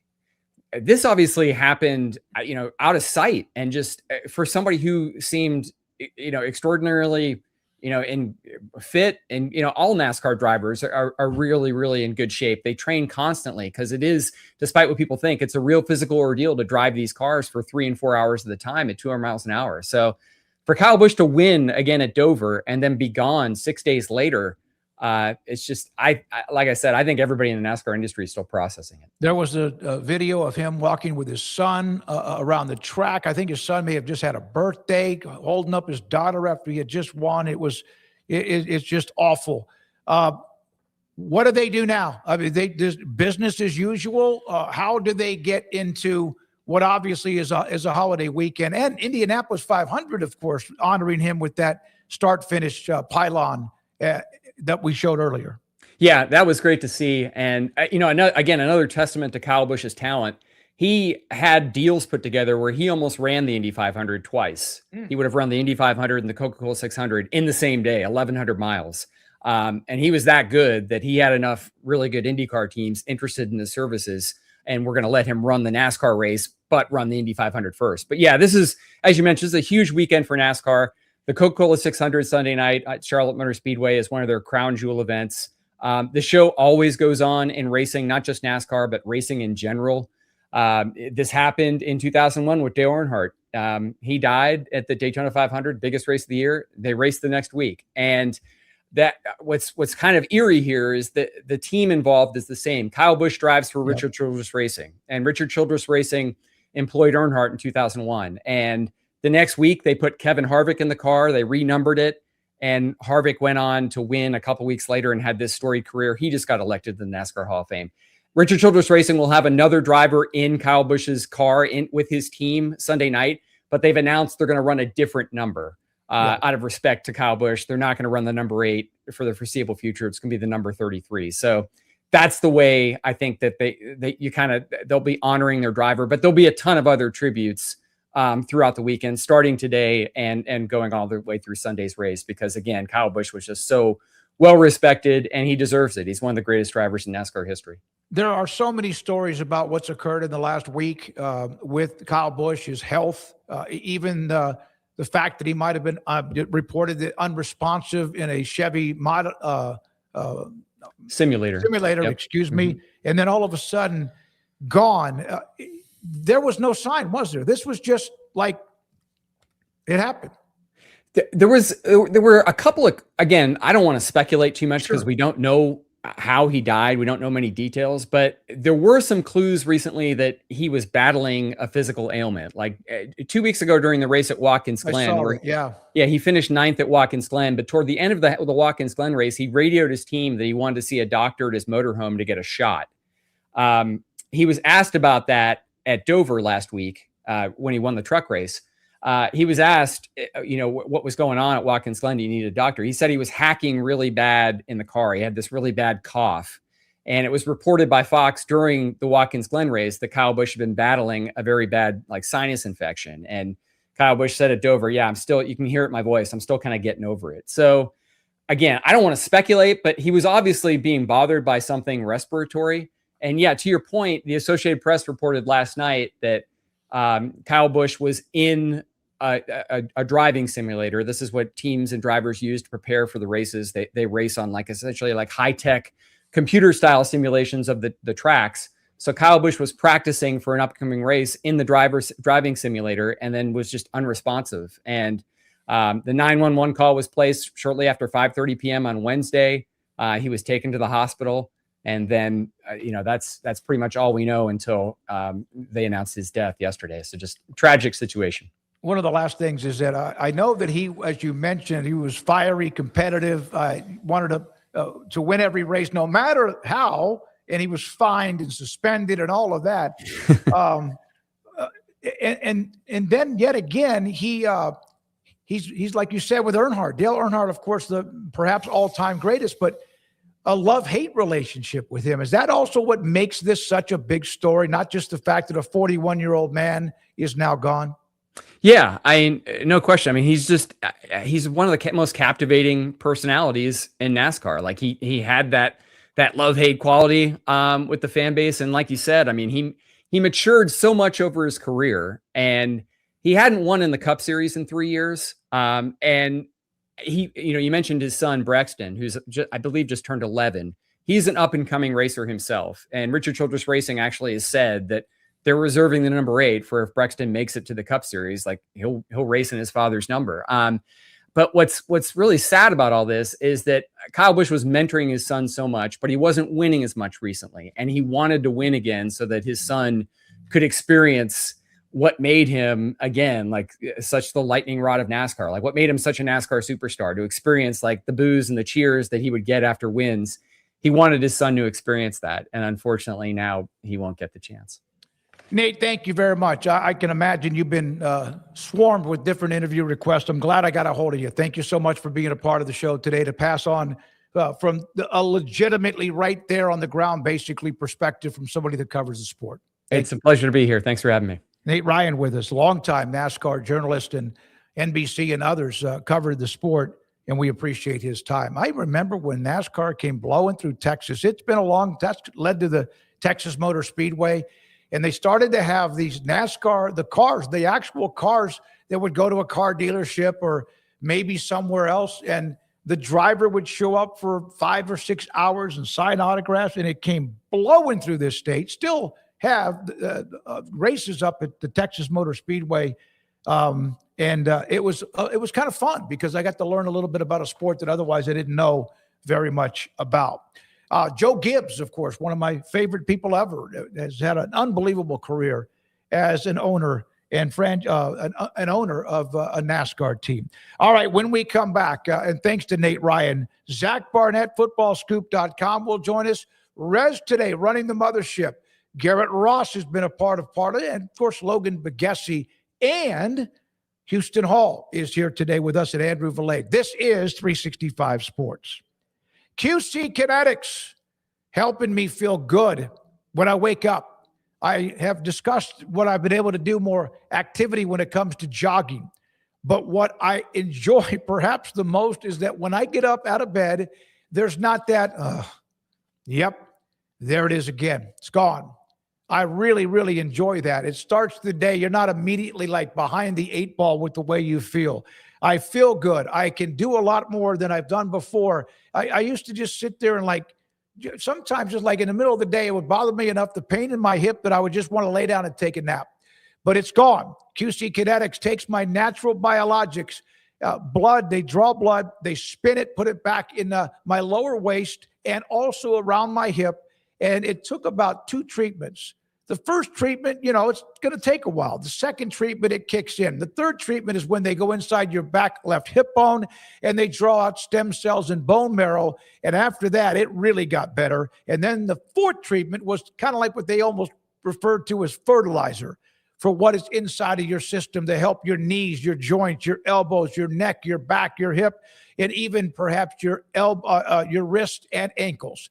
QC Kinetics, here's the numbers on the screen. Locations in Dallas at 972-972-8610 and in Houston at 713-913-5285. Stop kicking the can down the road with steroid injections that might help you for 3 weeks or a month or 2 and get fixed and feel better every day with QC Kinetics. Petty Clinic Men's Healthcare in Woodway is now proud to offer you men an exceptional weight management body sculpting product called semaglutide, also known as Ozempic or Wegovy. Semaglutide is an FDA-approved weight management medication. Once-a-week injections of this powerful medication offers an average body fat weight loss of 20% within the first year of treatment. In addition to body sculpting, semaglutide also normalizes blood sugars and has the clinical research proof of reducing blood pressure, cholesterol, stroke, and heart attack risk. If you're like most men and you have stubborn fat that will just not respond to typical diets and exercise, then help is finally here. Semaglutide. Affordable, highly effective. Google search Petty Clinic Waco and reach out to the Petty Clinic team today for a free consultation with Dr. Petty to see if semaglutide is right for you. Go to pettycliniclowt.com.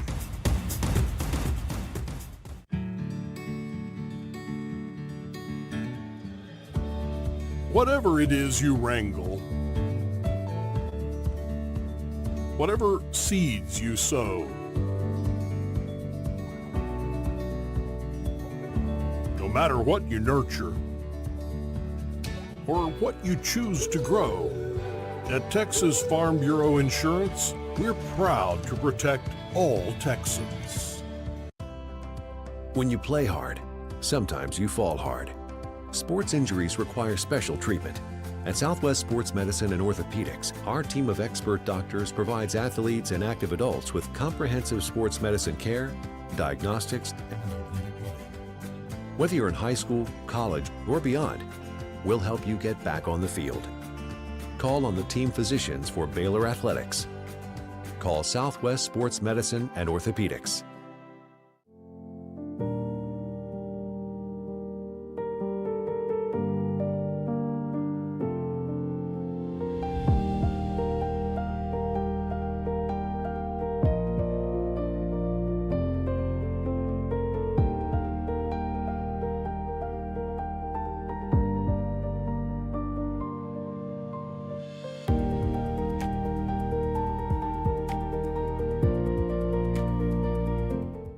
I pitched in the major leagues for 24 years, and let me tell you, I can feel it in my joints. Shoulders, elbows, and knees. Trust me, pain doesn't retire when you do. I tried everything to get rid of the pain. Nothing worked until QC Kinetics. Baseball legend Roger Clemens and other patients are getting lasting relief with QC Kinetics regenerative treatments. No surgery. I trust QC Kinetics. You should too. Let's commit to getting rid of all the pain. Schedule your free consultation today. QC Kinetics. Better starts here. From the TFNB Your Bank for Life studio. Now, it's time for the SMOAK Show. Presented by IdealMRI.com. Premium quality MRIs, convenient, affordable. That's ideal. And by Texas Farm Bureau Insurance. We are Texas Farm Bureau Insurance, your insurance provider built by Texans for Texans. And we've been protecting families in our great state since 1952. TFNB, your bank for life, serving Central Texans since 1889. It's time for the SMOAK Show on 365 Sports with David Smoke and Craig Smoke. We'll have Zack Barnett in a moment. Mike Scarboro covers LSU for Tiger Bait will join us on the week that has been. Lane Kiffin, Ed Orgeron, and more. Rez, if you don't mind, can you put up the text message from Bracketcat on it's in base camp.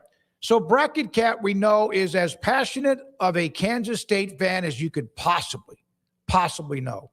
So yesterday during the show, he was talking about K-State, but he was also talking about how K-State has to be perhaps the cleanest program in the history of the NCAA. He goes, after all, remember now, we've never won a national championship in football. They had the great run under Bill Snyder a couple of different times. And even as well, before there was a change with Chris Kleiman. But I said, Bracketcat, I said this is what led to this text. You are absolutely, like, K-State could be your soulmate. You love that. You love K-State so much. He shared that with his wife, and this was the text to me. Hey, I sent your soulmate comment to my wife. Here's her reply. Tell Smokey I agree with him. It's what I should have done. So, Bracketcat, thanks for sharing that. His wife got a kick out of it, and you are as passionate of a Kansas State fan as I could ever imagine, and I've known a few of them along the way. Zack Barnett joins us, footballscoop.com with Craig and David Smoke, the Smoke Show, and 365 Sports. Zack, thank you very much for your time. I brought this up earlier today. There is at least notes, ESPN had notes that the NCAA did contact Ole Miss a couple of hours after Dabo Swinney made those comments about Luke Farrelly, and I hadn't seen that anywhere. So at least it's out there. Now, how long it may take or what comes out of it, who knows? Your thoughts? Yeah, it's a little bit like if you show up to the police station with a bloody knife and you know that there's a dead guy back in the street, you kind of have to investigate that one, right? I mean, it was put on a tee for them. So at least they're doing their due. I mean, I make fun of the NCAA. I think 85% of the criticism levied at them is unwarranted and misguided. But at the same time, the people in Indianapolis have done themselves no favors. So if there is a hammer to be dropped, let's hope it's dropped on Ole Miss, because they were caught as red-handed gets. So, Zack, I was just on Twitter minding my own business and having a pretty good day, and then I get this recommendation of a Zack Barnett tweet, and it is a quote tweet by you of the 2006 Oregon-Oklahoma game. And as an Oklahoma fan, I remember that game very well, and it's a clip of Oregon blocking a field goal to win as time ran out. But I remember this game and the onside recovery with Oklahoma clearly having gained the ball back, only for the officials to just be like, nope, you don't get it. Nope, it's not your football. Man, you've ruined my entire day. That's all I have to say. That one still bothers me to no end. 20 years later, dude, I still get angry when I think about what happened that day. And it was one of the most. That's the talk about sporting events that could never happen again, right? Because it immediately goes to replay.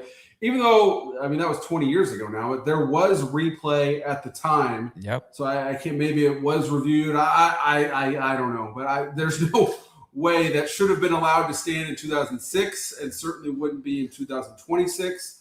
As an innocent bystander, it was just kind of hilarious because it was just the biggest official, I don't want to say choke job, it was just the biggest officiating gaffe of all time. There was no defense of it. There was no explanation for it.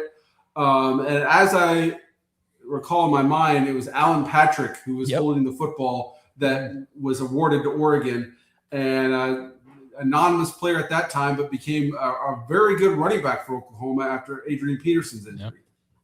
Yeah, no, Alan Patrick was great, and yeah, you're absolutely right. And I remember they did review it, and it was like this part of where the rules, the way they had been written, where you could only have a review to decide whether the kicking team illegally touched it. Like it was something funky like that, okay, where it was like, okay, sense. Like this is ridiculous. Like, but yeah, that I just had to bring that up. It still bothers me to this day. So thanks for triggering that. All right, Ed Orgeron is headed back to Baton Rouge to join Lane Kiffin's staff. Did you have any idea this was in the works? Did this catch you by surprise like a lot of other people? And just what were your initial thoughts now on this reunion of Lane and Edo with the Tigers? It doesn't surprise me, but it also, I can't say I was anticipating that news dropping, but at the same time, it doesn't surprise me. I remember, obviously, those guys go back to the LA days when they were assistants under Pete Carroll, and had attempted to work together previously. Was Ed on Lane's staff in 2009 in Tennessee? That rings a bell. I don't know if that's correct or not, but I do know that Ed made efforts to hire Lane when he was the offensive or the head coach, at LSU. That didn't end up working out. So it's interesting. We're in an age where you can go home again. I mean, even at LSU, Will Wade's and Johnny Jones are at LSU right now. And I reported on the contract that Ed has. It's kind of chump change for Ed Orgeron. He's making $100,000. It's an 8-month contract. So I'm interested to see how much work Ed ends up putting in. I doubt he'll really be pounding the pavement. I'm guessing it'll be sending some films that, hey, what do you think of these defensive tackles? Who should we go after? Hey, do you know someone, the guy at this high school? Do you mind just going to visit and chop it up with them? But I mean, it makes sense. And I guess good on Ed for being humble enough to go back to the school where he was fired from. But I think Coach O would admit he kind of got the first class ticket on a magic carpet ride in 2019. You know, when I thought about this, he's going to get like $100,000 or whatever. And it's like he's gotten plenty of money, but I think that's what the deal was. There are schools that have former great players that come back and they work with the athletic director or they work with the wherever, like, for example, Earl Campbell at Texas. And even like, again, honorary with who he is. And they are paid. Could this almost be where he just is someone that is going to bring energy at various events and he goes to a lot of these places just to kind of get that fan base locked in? Yeah, I mean, just kind of a human mascot in a way. There you go. He fits it. And with the rules being the way they are now, you don't have to be an on-the-field position coach to go out and recruit. So I imagine Ed will be doing a whole lot of that. Haven't seen as many schools lean into that model as I might have anticipated. Just because in general, I assume that mom and dad want to hear from the guys that are actually going to be coaching them rather than a traveling salesman. But Ed Orgeron's Ed Orgeron, and you're not going to let him into your house if he's knocking on the door. So how much do you love these coaching caravans where they go and they talk to their people and then they say something controversial pandering to their people like Steve Sarkeesian did here this week where word got out about his comments about an unnamed team in Texas.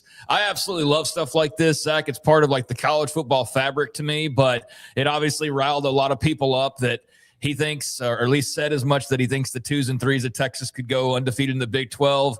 I didn't take it too seriously. I also don't agree with him whatsoever that his 2s and 3s would go undefeated. But what say you on Steve Sarkeesian kind of, stirring the pot with Texas Tech and just creating some headlines this week?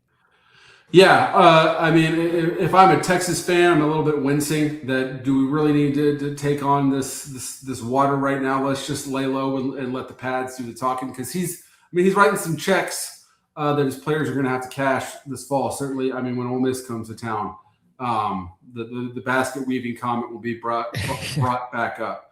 But I think he's really smarting from the way Texas was treated last year and the lack of respect that their schedule was given. I mean, they played 3 playoff teams, 2 of them away from home, went 2-1 in those games. I didn't think it was a crime that they were left out. I thought they deserved to be exactly where they were, but he doesn't see it that way. So I think it's a sore spot for the entire SEC, that they feel like they are not given the credit that they are due for playing the schedule that they are, especially now going into a 9-game format. So I think he clearly is confident in his team. Texas Tech fans were not even fans. Officials within the program have been offended by it, even though technically he wasn't. He was talking more about the Big 12 than Texas Tech in general. Cody Campbell said, schedule us then, and that will probably never, ever happen. But how fun would it be if those 2 meet up in the playoff come December or January? I mean, yeah, I just hope we get it. I hope the committee gives it. If that opportunity is there, they don't have to completely rearrange the bracket to make it happen. If it makes sense, I'd love it. I wish SMU would have played Texas 2 years ago, and they ended up going SMU went to Penn State. And, yeah. And then Clemson was in Austin, and I felt like they could have made that work, but I guess they felt the TV audience wouldn't be great, but I felt like that was a missed opportunity. Yeah, and then on the other hand, you had this past season where you have the Alabama-Oklahoma rematch. You had a Tulane-Ole Miss rematch. So either they're not bending the bracket to make good TV matchups. Either they're not doing enough or they're overthinking it. But either way, I know SMU last year wanted to go to Texas instead of Penn State. And certainly they were probably thinking that when they were down 21-3 in the second quarter, whatever that game was. Zach, I like the offseason fodder. It's neat. Ole Miss took some shrapnel, and now Tex had a piece of shrapnel or 2. But they wouldn't – Ole Miss is pretty good. And then we know the Kiffman's trolling them too.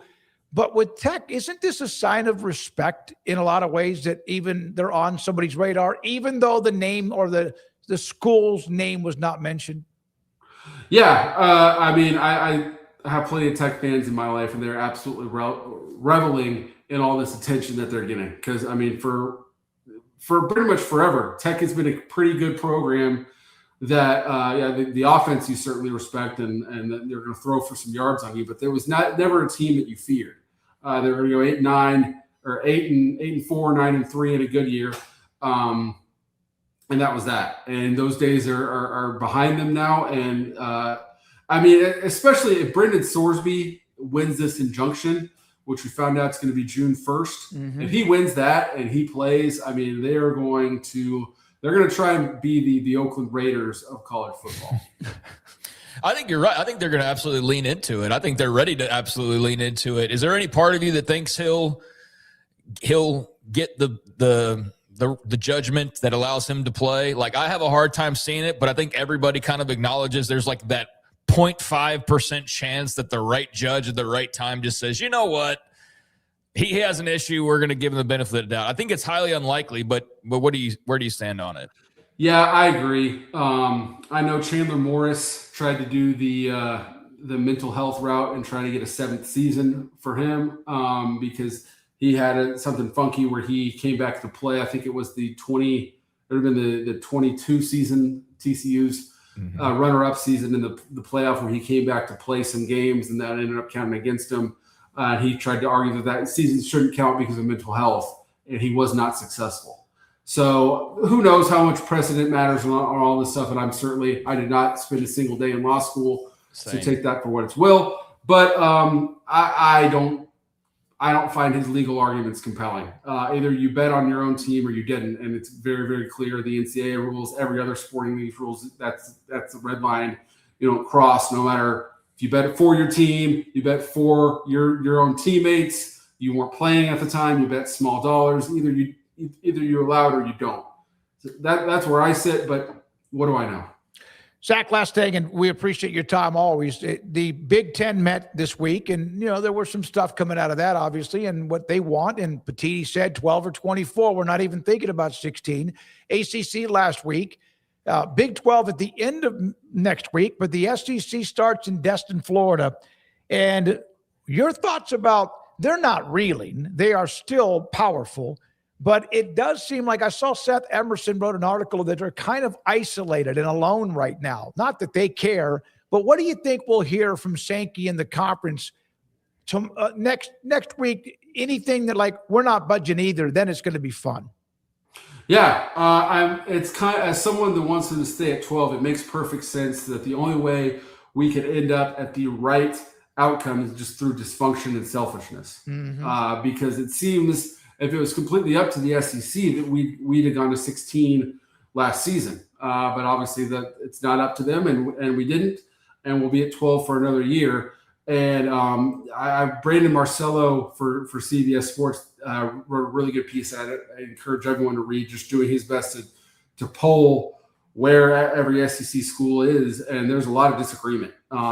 Unfortunately for me, it didn't seem like anyone is staying at 12. It's like, well, I want 16, or I want 16, and then we can go to 24, or I'm on team 24. And at certain schools, the head coach and the AD and or the president may not even agree. So I think going into a highly leveraged situation next week, anything could happen.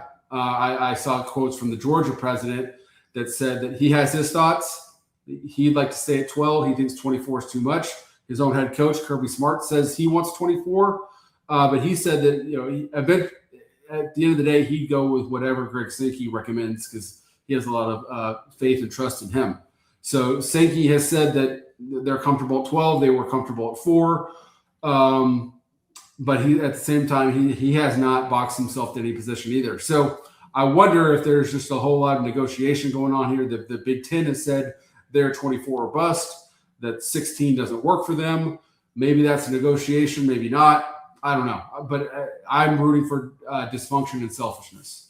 Yeah, the two big boys, the big bad 800-pound gorillas, as long as they don't get along, everybody else has a chance to feel like they belong and stay in this thing. And who knows what happens in the future. But if they want to break away, and again, that's been talked about, they want to break away. They can't get along now when they're not even breaking away. So it is interesting to watch that chess or checkers or whatever it might be. Thank you, man. Have a great weekend. Enjoy Memorial Day, buddy. Thank you. Sounds good. Thank you, guys. Zack Barnett, footballscoop.com with us on 365 Sports. And we're going to go straight to Mike Scarboro from tigerbait.com because, well, we need to get Mike out by 5, and Mike joins us on 365 Sports and the Smoke Show.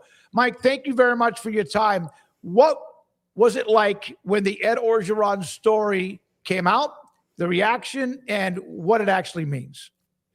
Well, I think there's a lot of excitement here. It's, despite the way the last few years of Ed Orgeron went down here, he's still very much beloved. He gave LSU the greatest season in history. And a lot of people, even when he got fired, was hoping maybe BK immediately would have made him the defensive line coach. And so, look, there were rumors about Orgeron being a part of Kiffin's staff before Kiffin had ever before he was even officially announced as being the head coach at LSU. And we kept talking to our sources about it, and seemed like there was maybe an additional hoop or two that needed to be jumped through. So part of me is wondering if Lane Kiffin was able to wait him out in order to get a better deal, because now he's got a 1-year deal and he's only paying him $100,000. So you get a very one of the best defensive line coaches and recruiters in college football to be on your staff, on top of already a fantastic defensive line coaching group on Kiffin's staff. It's amazing to see a contract for a coach that's not like got some huge buyout clause in it and it's 9 years long and all of that. So yeah, I think like the year for $100,000 is actually a pretty sweet deal. So where do you think he is best utilized in this setup now under Lane Kiffin moving forward? As I've heard people refer to him as like the unofficial mascot in so many ways, an ace recruiter in the hole. Like, how do you envision them putting him to good use? I think some of the trepidation by those who would say, no, you can't bring him back, he'll be a distraction. Well, Kiffin is like Saban, and he learned it from Saban. He doesn't, you know, you're not going to hear his coordinators out there doing interviews. They haven't done any since he's taken over. I don't know if we're going to get the coordinators even once before the season starts. We got them in the spring, but it's going to be interesting to see how that plays out. I don't think it's going to be. I think the main thing for Orgeron is you get a very good interior defensive line coach, because right now the two guys that are coaching the defensive line have primarily been guys that coach defensive ends and edge rushers in their career. So that solidifies that, and he's got a lot of. What's funny is I ran into Coach Orgeron. He works out at my gym, and he was bragging about how good this freshman Richard Anderson is. 2 weeks ago, footage popped up online where Orgeron was working him out and tutoring him on the side. And then we get that release from LSU at about 9 o'clock 2 nights ago that Orgeron is now on the staff. So I don't know if there was a reason why it took this long or what made it happen now versus 6 months ago. But I think it's a positive in addition. And if it's not, you're only paying them $100,000 and it's a 1-year deal. Yeah. It ought to be fun. And if you don't get the contract, I said this to somebody yesterday, if you don't get the contract to do the exclusive follow around, those two, whenever they are together, I'll be very disappointed in you. That would be one hell of a reality series. Yeah. There's already a groundswell of Lane Kiffin around town, his yoga, hot yoga, and different places he's been, and he's certainly living the life of a single guy. Mike, you mentioned the coordinators, assistant coaches. I remember when he was at Ole Miss, and I asked, I think it was Brad Sheffield, I believe, was the contact for media about getting him on because they were going to play. Remember now, they were going to play Baylor in a bowl game, and just trying to get him on. And I was absolutely said, no, he doesn't. Can I get a coordinator? No one like that's available. And that goes back to, like you said, Saban didn't let his guys talk, and that's Kiffin's MO too. Yeah, one message. He speaks for the program, nobody else. And I don't know. We'll see. It's what has been fascinating to see is that he had closed practices at Ole Miss. We were thinking all the way until a week or two before it started that we might not get any access. He ended up surpassing Brian Kelly in the amount of access we had for spring football. Wow. Yeah. He's doing a lot of things at LSU that he hasn't done at previous spots. He didn't do a weekly coaches show during the season at Ole Miss. And we were thinking that was going to go bye-bye here. That's been at the TJ Ribs on a Thursday night. The coaches always do the weekly coaches show during the football season. We thought that was going bye-bye. Now we're told that is going to happen. So he's adopting a lot of the things that have been traditional here. And a lot of it, frankly, was started by Nick Saban and some of it by Jerry DiNardo before him. So, Mike, when it comes to expectations, I know it's just kind of asked the general, like, what are you but like, I'm looking at this and all the moves that have been made, all the money that's been poured in, and I know Lane's going to tamper expectations because that's what's best for him to do as the head coach, to just take as much heat as possible. But it's impossible to not have high expectations given what they've done. What do LSU fans expect this year? What What's kind of the conversation about what they anticipate? Look, you can have all the top-rated transfer portal classes you want. Brian Kelly had one a year ago. Look what that got him. It got him fired. That doesn't mean anything. Kiffin had one of the best 2 years before that, but it was this class this past year that ended up being the deep playoff team. They weren't expecting that. But what that tells you is how well Billy Glasscock, his general manager, and his staff are at evaluating talent and finding guys that a lot of people don't rate as highly and then producing it at such a high level. But, yeah, the expectations, everybody just thinks it's 10-2, playoffs are bust. Everybody throws around the $40 million figure for the roster. I think it's actually more than that. Based on what I've been told. But look, you've got 60 new players between transfer portal signees and high school signees. You're now in the first year of a 9-game SEC schedule. And of course, LSU draws the short straw and gets 5 games the first year on the road versus 5 at home. So, and you open with Clemson week 1. And look, you can look at the last 3 national champions. None of them played a Power 4 non-conference schedule, non-conference opponent. And then when you add another SEC game into the mix and 60 new players and things can happen, but boy, you're going to need some luck. And so is it possible you get to 9-3 and there's a bunch of teams at 9-3 and do you get in? I think that's why you're starting to have a lot of SEC coaches in favor of that 24-game playoff, 24-team playoff because of that. I understand why the coaches want it because it's just like, it's easier way to make the playoff and live up to your contract. But I hope Sankey holds firm and we just get 12 until they can come to a better arrangement. I don't know. I know everybody's got their opinions, but I just feel like doubling the field's crazy. So coaches, I get it, but for everybody else, I don't really get it. Certainly LSU LSU has played a marquee non-conference game for 20 years or more. Yeah, they've been great. I mean, they've played Oregon and opened at Oregon at Jerry World and West Virginia, Clemson, Oklahoma. Home and home was on the schedule before Oklahoma came into the league, scheduled for the future. I mean, there's been a whole lot of that. Texas home and home before they joined the conference. LSU has constantly done that on top of having an SEC schedule. And so when LSU went and for most of the time won all those games, but then went on the opener losing streak for a while there until breaking through at Clemson last season. But I think most fans now see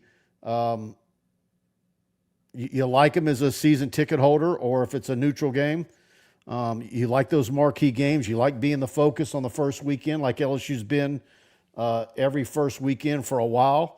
But that doesn't do you any favors when the expectations are playoffs. And so I think that game, unfortunately, is going to go bye-bye until that committee guarantees that strength of schedule is actually going to be a strong factor in deciding who gets into that thing.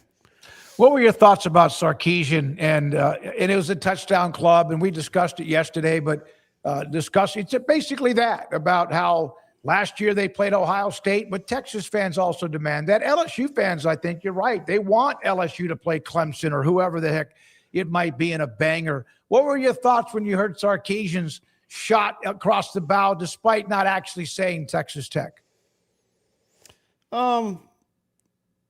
Look, these coaches, and certainly Kiffin has stepped in it. Sometimes you can say some things that are absolutely true, but do you necessarily need to say it?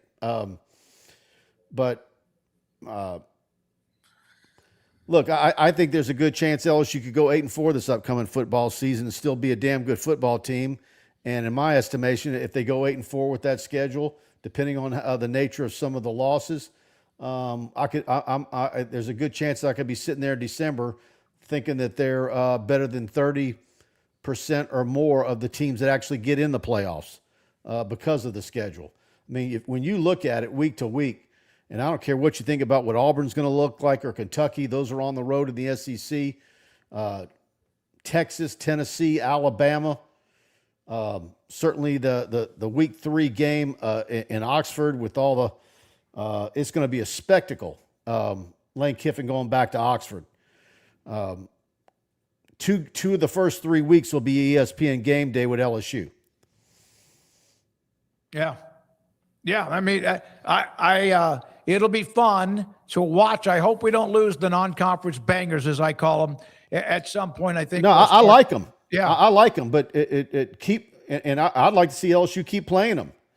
But if you're going to go to a 24-team playoff and then you still have that SEC championship game out there, and they say, well, that will go by. Well, how does that go bye if you can't make up the how many millions of dollars that pays to the league? You can't, not unless you go. Yeah, you can't. You cannot. That's $200 million. $100 million goes to the SEC. So right. They're going to have to be promised some big cash if they're going to expand the playoff. But it's people look at me and like I got a horn in the middle of my head, but I've been serious about it. I think they should go back to the BCS and the bowls will matter again. The BCS always got it right. They really did.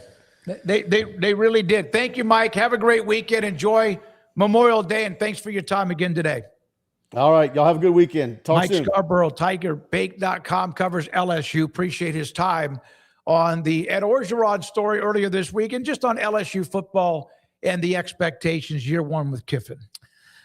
Yeah, sounds like Lane's having a real heck of a time in Baton Rouge. Really hearing the word bachelor a lot in the coverage of Lane Kiffin in Baton Rouge. So I'm sure it's a really interesting time to be down there. It's going to be a fascinating football season. And I think there should be always, no matter what the situation is, high expectations at LSU. And I know he's trying to say, well, I mean, number one portal classes don't mean anything and everything. Yeah, but it's LSU. But it's LSU with a number one type portal class and with this major head coaching hire from a rival and bringing back like legends to be on the coaching staff who were just the last national championship head coach winners with maybe the greatest football team of all time, which is kind of the ironic thing about that 2019 LSU team is you would not have Ed Orgeron in your top 10 of head coaches by any stretch of the imagination.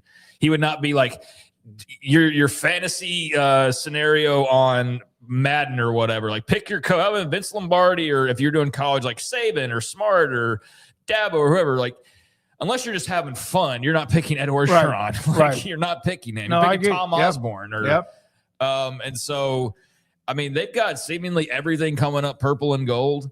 There's no limit to the money, apparently. There's no limit to the roster. There's no limit to the staff. There's no limit to anything. I mean, they are prototypical LSU where winning above all else, they are going to do everything they possibly can to win because that's all that matters. And I think they've done everything seemingly that I think they can at this point to try and ensure that. So, yeah, I'm expecting like big results now in year number one. I don't think this is one of those, we're going to softly land this thing and then rev it up for a couple of years. Like, no, I think it's like the pressure's on game number one, and it should be because of all the things that I mentioned, and because that's why you hired this guy. It wasn't to build this thing out or to rebuild this thing. It didn't need to be rebuilt.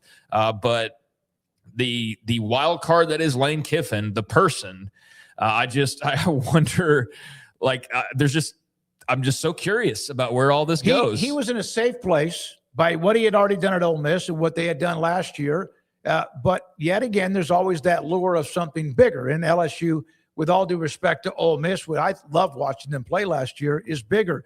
General Ursus, a Tennessee fan, if Lane Kiffin and LSU go 8-4 this season, is a disaster.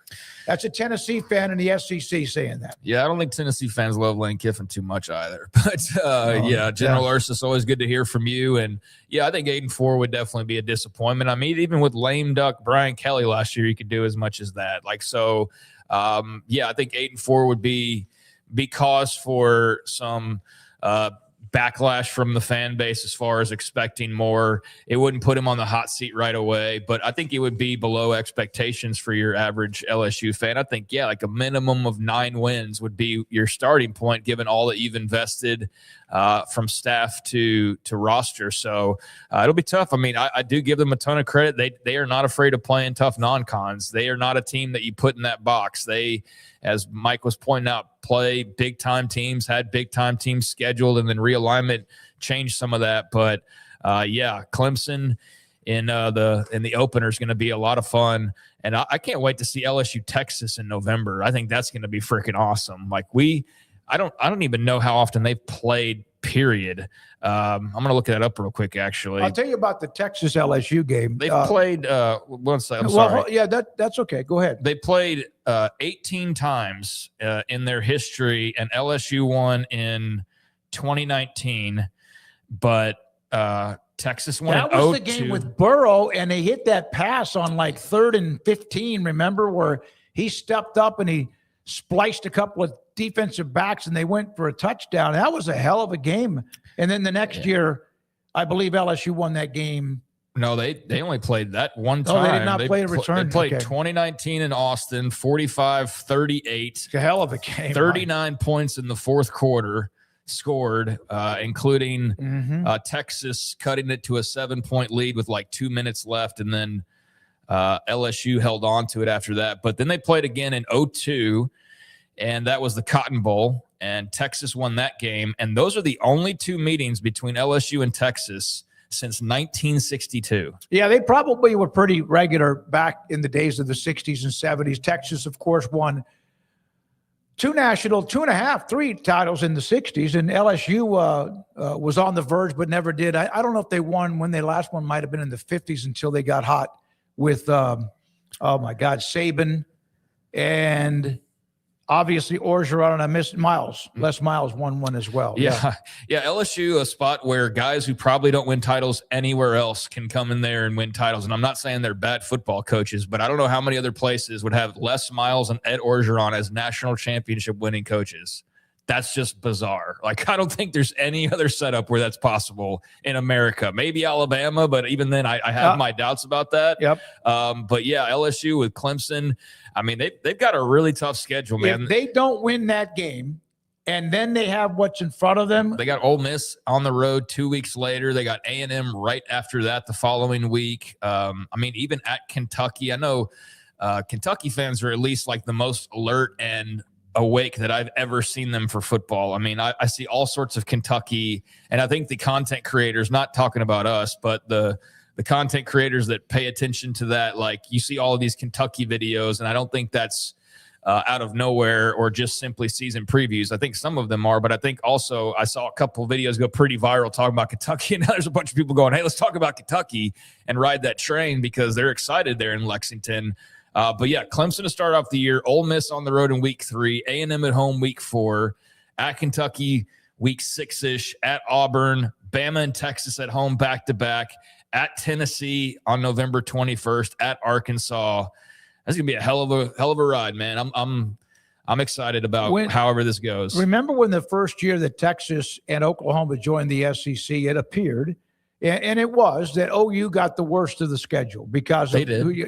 And it's that those 1 or 2 games, instead of Mississippi State or instead of Kentucky or instead of even, with all due respect to Vanderbilt, Arkansas, South Carolina, you get LSU, or you get, for example, Texas, or you get somebody and Texas kind of avoided that, but they this year's schedule pretty beefy, man. It's going to be a good year for them to be as good as it appears they're going to be because the algorithm kind of flipped a little bit. I think Oklahoma had a pretty tough schedule. I definitely think on paper, and ultimately it bore out that it was a bit tougher than Texas's. That certainly Didn't hinder them, though, from still having some pretty good success overall. But I think that, Texas with the Ohio State non-con, I mean, they're like LSU, like Oklahoma. Those are some of the schools that always schedule tough. But, yeah, Texas has a few trips this year, going to Tennessee right out of the gates to start SEC play. That'll be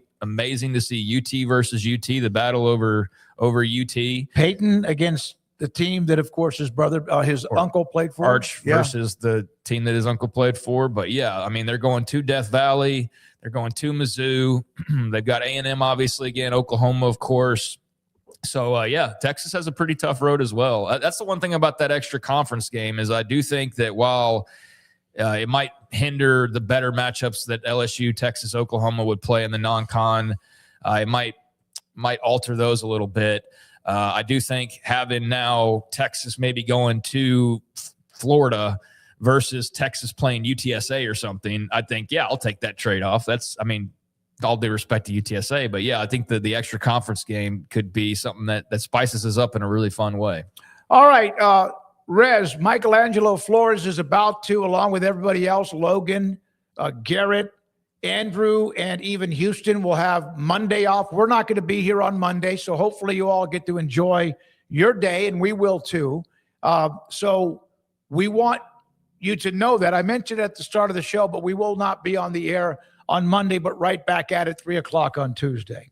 Now, Rez, let's spin the wheel. No, let's take a break. That's right. We got it. It's 5:05. I know. I was going to try to get into the weekend just a little bit early. Okay. Well, no, let's break. Nope. Never mind. Rez, take a break here because we need to make up for a break from going from Zack Barnett to Mike Scarboro. Anyway, we got to pay the bills. This is 365 Sports. It's time to compete against yourself, finding too many excuses not to work out combined with bad eating habits, and Waco Regional Tennis and Fitness can help reach inside your competitive soul. Discipline, getting results you've only dreamed about, personal training, group exercise classes, and even a tanning bed, world-class tennis facility, and pickleball courts and lessons available. Waco Regional Tennis and Fitness, spacious, clean workout rooms, free weights, state-of-the-art technology, weight training equipment, and no intimidation. It's time for you to react today, not tomorrow, at Waco Regional Tennis and Fitness on Lakeshore Drive in Waco.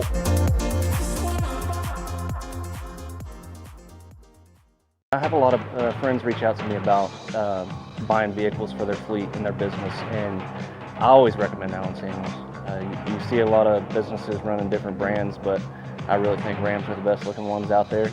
They're going to take care of you. They're going to make sure that you get what you need, and they're always going to take care of you on the service side and the sales side. Like Allen Samuels always said, Waco has a lot to offer, and so do we at Allen Samuels Dodge, Chrysler, Jeep, Ram, Fiat. Come by, let's be friends.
This 5 o'clock hour is sponsored by Edward Jones Financial Advisors, Ben Erlinson and Brad Wilson in Waco, and Cam Heathcott in Conroe, with an individualized approach to addressing your financial needs, including education, savings, planning for retirement, and protection strategies. Edward Jones Financial Advisors, making sense of investing. Experience the difference for yourself. It's time for the Smoke Show on 365 Sports with Craig Smoke and David Smoke. A quick update of softball. Andrew's about to send both the polls and the trivia to Rez. We do have the wheel ready, but right now, games going on. Bottom of the fourth, Arkansas leads Duke 10-5. Texas Tech, as we mentioned earlier, beat Florida 10-8. Oklahoma lost at home to Mississippi State. And Tennessee, 2-1, they beat Georgia. Nebraska up early on Oklahoma State. That one is up in Lincoln. All right, Rez, let's spin the wheel.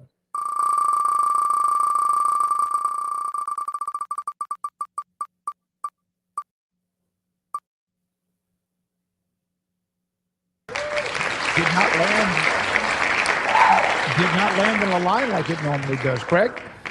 When you can you hear me? Yeah, I can hear you okay, fine. I can't hear myself. When you imagine a movie poster, what are some of the first that pop in your head?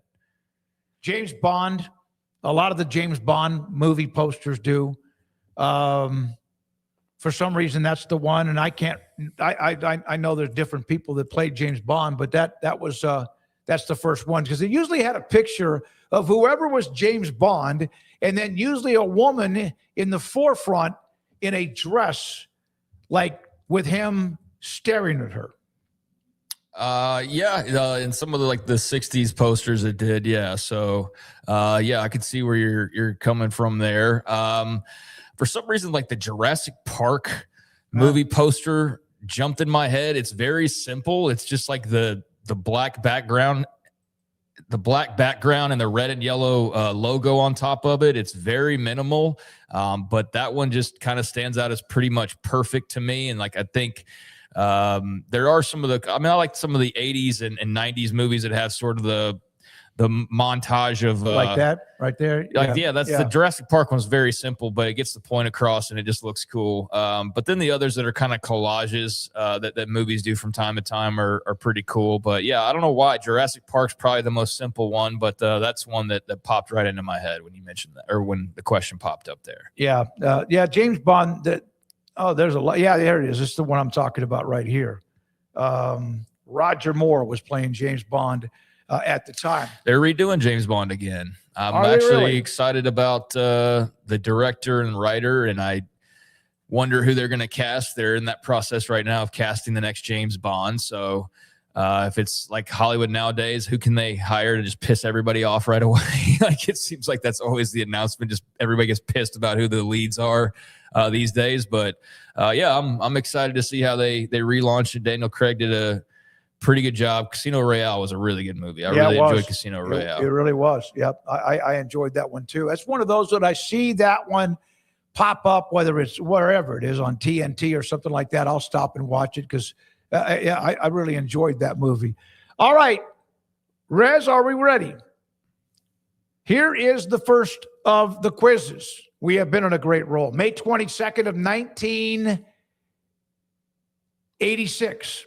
Which 7'4" Houston Rockets star hit a miraculous twisting buzzer beater to eliminate the Lakers in Game 5 of the Western Conference Finals? Hakeem Olajuwon was not 7'4". Ralph Sampson was, and Yao Ming was, but I think Yao Ming came along much later, and Dikembe Mutombo would not be a part of this conversation, even though he was a big, tall drink of water. Yeah, you don't think Yao Ming, Yao Ming did not play in 1986, right? So Ralph Sampson's the answer. Yeah, it's Ralph Sampson. Yao Ming wasn't until much, much, much, much later, and Dikembe Mutombo never even played for the Rockets, I don't think so, no. Yeah. He was a great player on that one commercial. He's blocking the trash being thrown into the trash can. All right, let's get what the final answer is. And it's Ralph Sampson. I remember that. I think that maybe even the ball may have hit part of the rim and then bounced in. Heavily favored, to advance, defending champion Showtime Lakers were shocked by Houston's Twin Towers, tied in the final seconds. Game 5, Sampson caught an inbound pass, launched a wild twisting jumper, bounced off the rim, and in at the buzzer, winning by 2, stunning LA 4-1 to snap their 4-year reign over the West and sending the Rockets to play Boston in the NBA Finals, where the Celtics won the NBA Finals. Quiz number 2 tonight, 365 Sports and the SMOAK Show. After the passing of Kyle Busch on May 21st of 2026, fans reflected on his legendary career. Just 6 days earlier, Rowdy scored one final Craftsman Truck Series win at which iconic track? I've been reading this. I think it's Dover, but I'm not 100% sure on that. I believe it is too. I think that's what I've been reading. Yep. So let's go Dover. Go Dover. And that is correct. On May 15th, 2026, Kyle Busch captured what would be the final victory of his legendary career at Dover, hoisting the famous Miles the Monster Trophy. The win beautifully capped off a 20-plus year Hall of Fame journey, ensuring the two-time Cup Series champion went out exactly as he spent his entire life on the track as a winner. So there you go. I mean, I didn't have any questions for our guest earlier, so I just kind of sat back and listened like everybody else. But I'm, morbidly interested in what happened. I mean, the more the details come out about the situation that led to his hospitalization, you guys talked about it, but he was in a racing simulator and then was having issues. And next thing you know, there's a 911 call that you can hear now. It's on TMZ already. And whoever is calling in is talking about a guy who's bleeding and having trouble breathing and is like overheated, and tells the ambulance to turn off the sirens to, I guess, not alert anybody because people would obviously notice if there was an ambulance rushing towards this facility. But it just all sounds very scary, very sudden. And there's actually a picture of some lady, and I'm not like, I can name some drivers, but I don't know NASCAR. I've never been like a fan of it per se, but I did see some lady. And so I say that because I don't know if she's like well known or not, but she's apparently like a Kyle Busch super fan and was at the facility and has a picture of her and like, I guess her gal pals or whoever taking a picture with him. And it's like just a few hours before it actually happened. And so, and he's just smiling, like doesn't look like anything's wrong, of course, but it's just, there's a lot of questions, when something like this happens. And, it's just awful. It's just an awful story. Really, really tragic. I saw that picture. I also saw a video of a couple of people driving by, and he was in a car. There was a camera, and they stopped at a light, and the girl recognized him, put a hat out, asked him to sign it. He did, put it back towards her. There was a lot of stuff last night that I did see. Well, the part where, I mean, you see this sometimes like rock stars or even athletes or whatever, when they make a comment like, you just never know. But like that part of him being that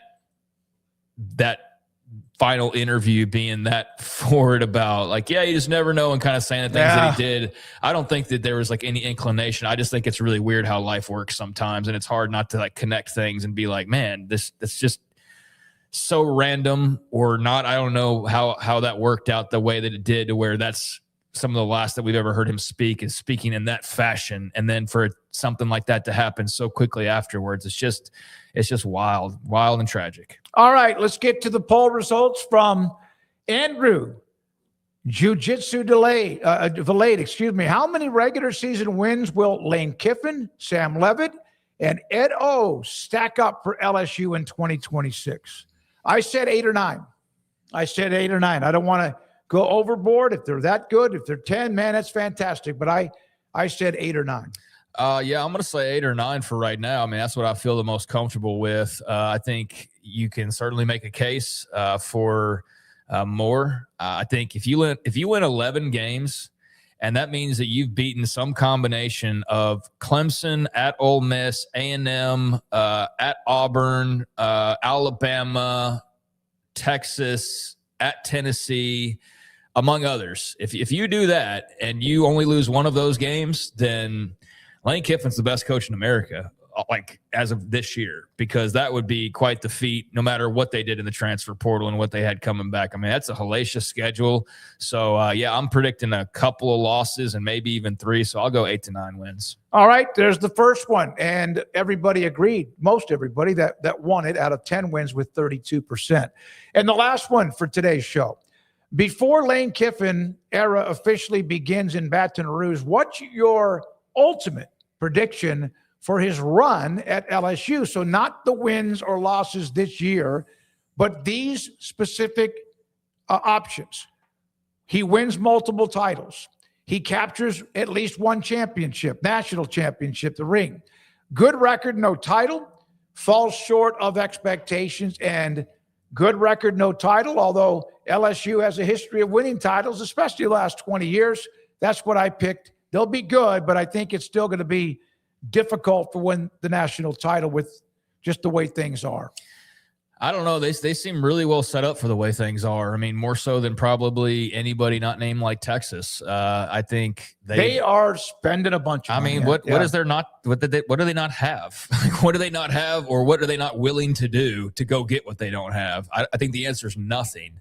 So yeah, the offensive line might need to get better from year to year. The defensive line, or you're always going to have questions on your roster. But yeah, I mean, they should have no shortage of expectations. And I go back and forth on this one. I'm going to say I think he gets one ring because I just think they're investing so damn much into this thing that they're just going to – if Edo can win a freaking title and Les Miles can win titles, like I think Lane Kiffin can win a title too at LSU. I mean, so I think he wins a title, but there is part of me, and don't hate me, LSU fans, but this is just like the mean part of me. There is part of me that hopes this, not the program, but that this just goes down in flames in typical Lane Kiffin fashion, because that's the way the story has to end at some point, is him just on a tarmac being fired by Verge Osberry or whatever the case is. And Orgeron becomes the interim head coach. Yeah, I mean, and I'm not rooting for that, but like if you said like, hey, devil on my shoulder, what's the outcome you want to see? Like, yeah, I want to see it all go up in typical Lane Kiffin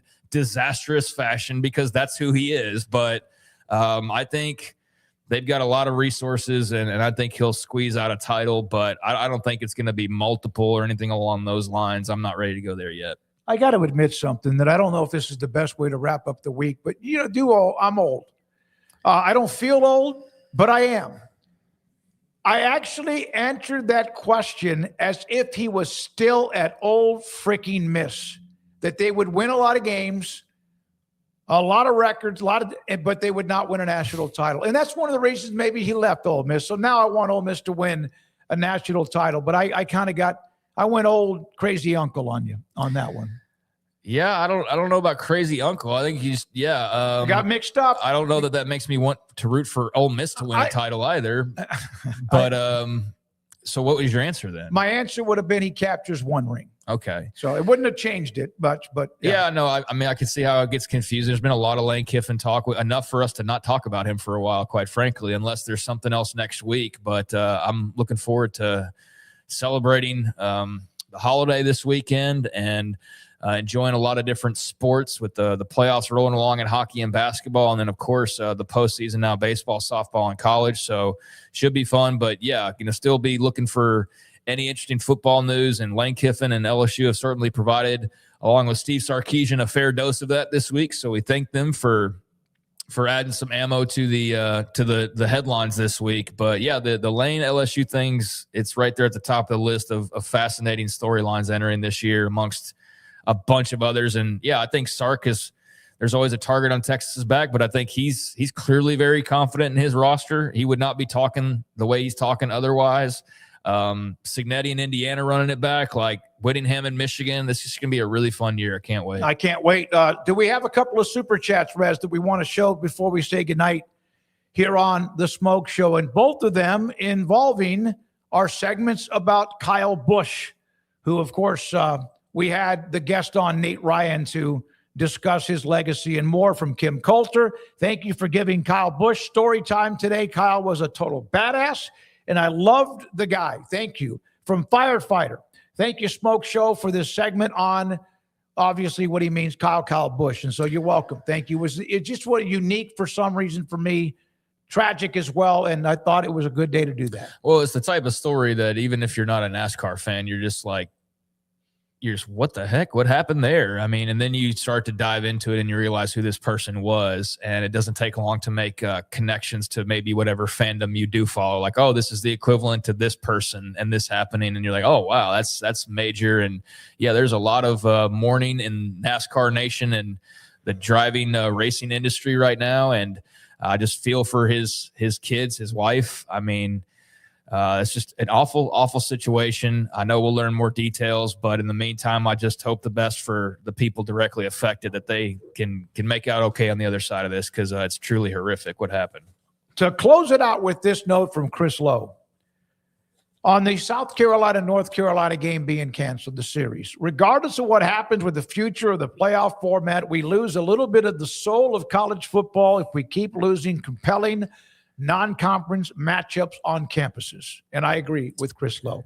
I agree. I don't know how much soul we have left, though, according to most writers. I think we've lost like 90% of it in the last few years. And some people would agree, maybe even think that's a little bit of a lowball figure. I mean, I will say, though, it's not like North Carolina, South Carolina played every single year. But it does have a history. And obviously, they are close bedfellows. And there is the state rivalry and all of those things there. So, yeah, to have that game on paper, they have met quite a bit. I'm just saying it's not like it's every single year that we've seen this, but they were in a good little run, and we're about to have the latest entry, and now instead we're getting, who is it? Which one of them's playing Bowling Green now? I don't remember. Like, who cares, right? I mean, no disrespect to Bowling Green, but it's just like, yeah, I'd rather watch the Carolina schools who hate each other play each other, and yeah, that's just another piece of collateral damage to all the changes. 2 Power 4 schools, yep. So like I said earlier, like once we settle into something and hopefully get on the other side of it, then maybe we can figure out why it would be a good idea to go and reinstill a lot of these things that we've decided to do away with for one reason or another. But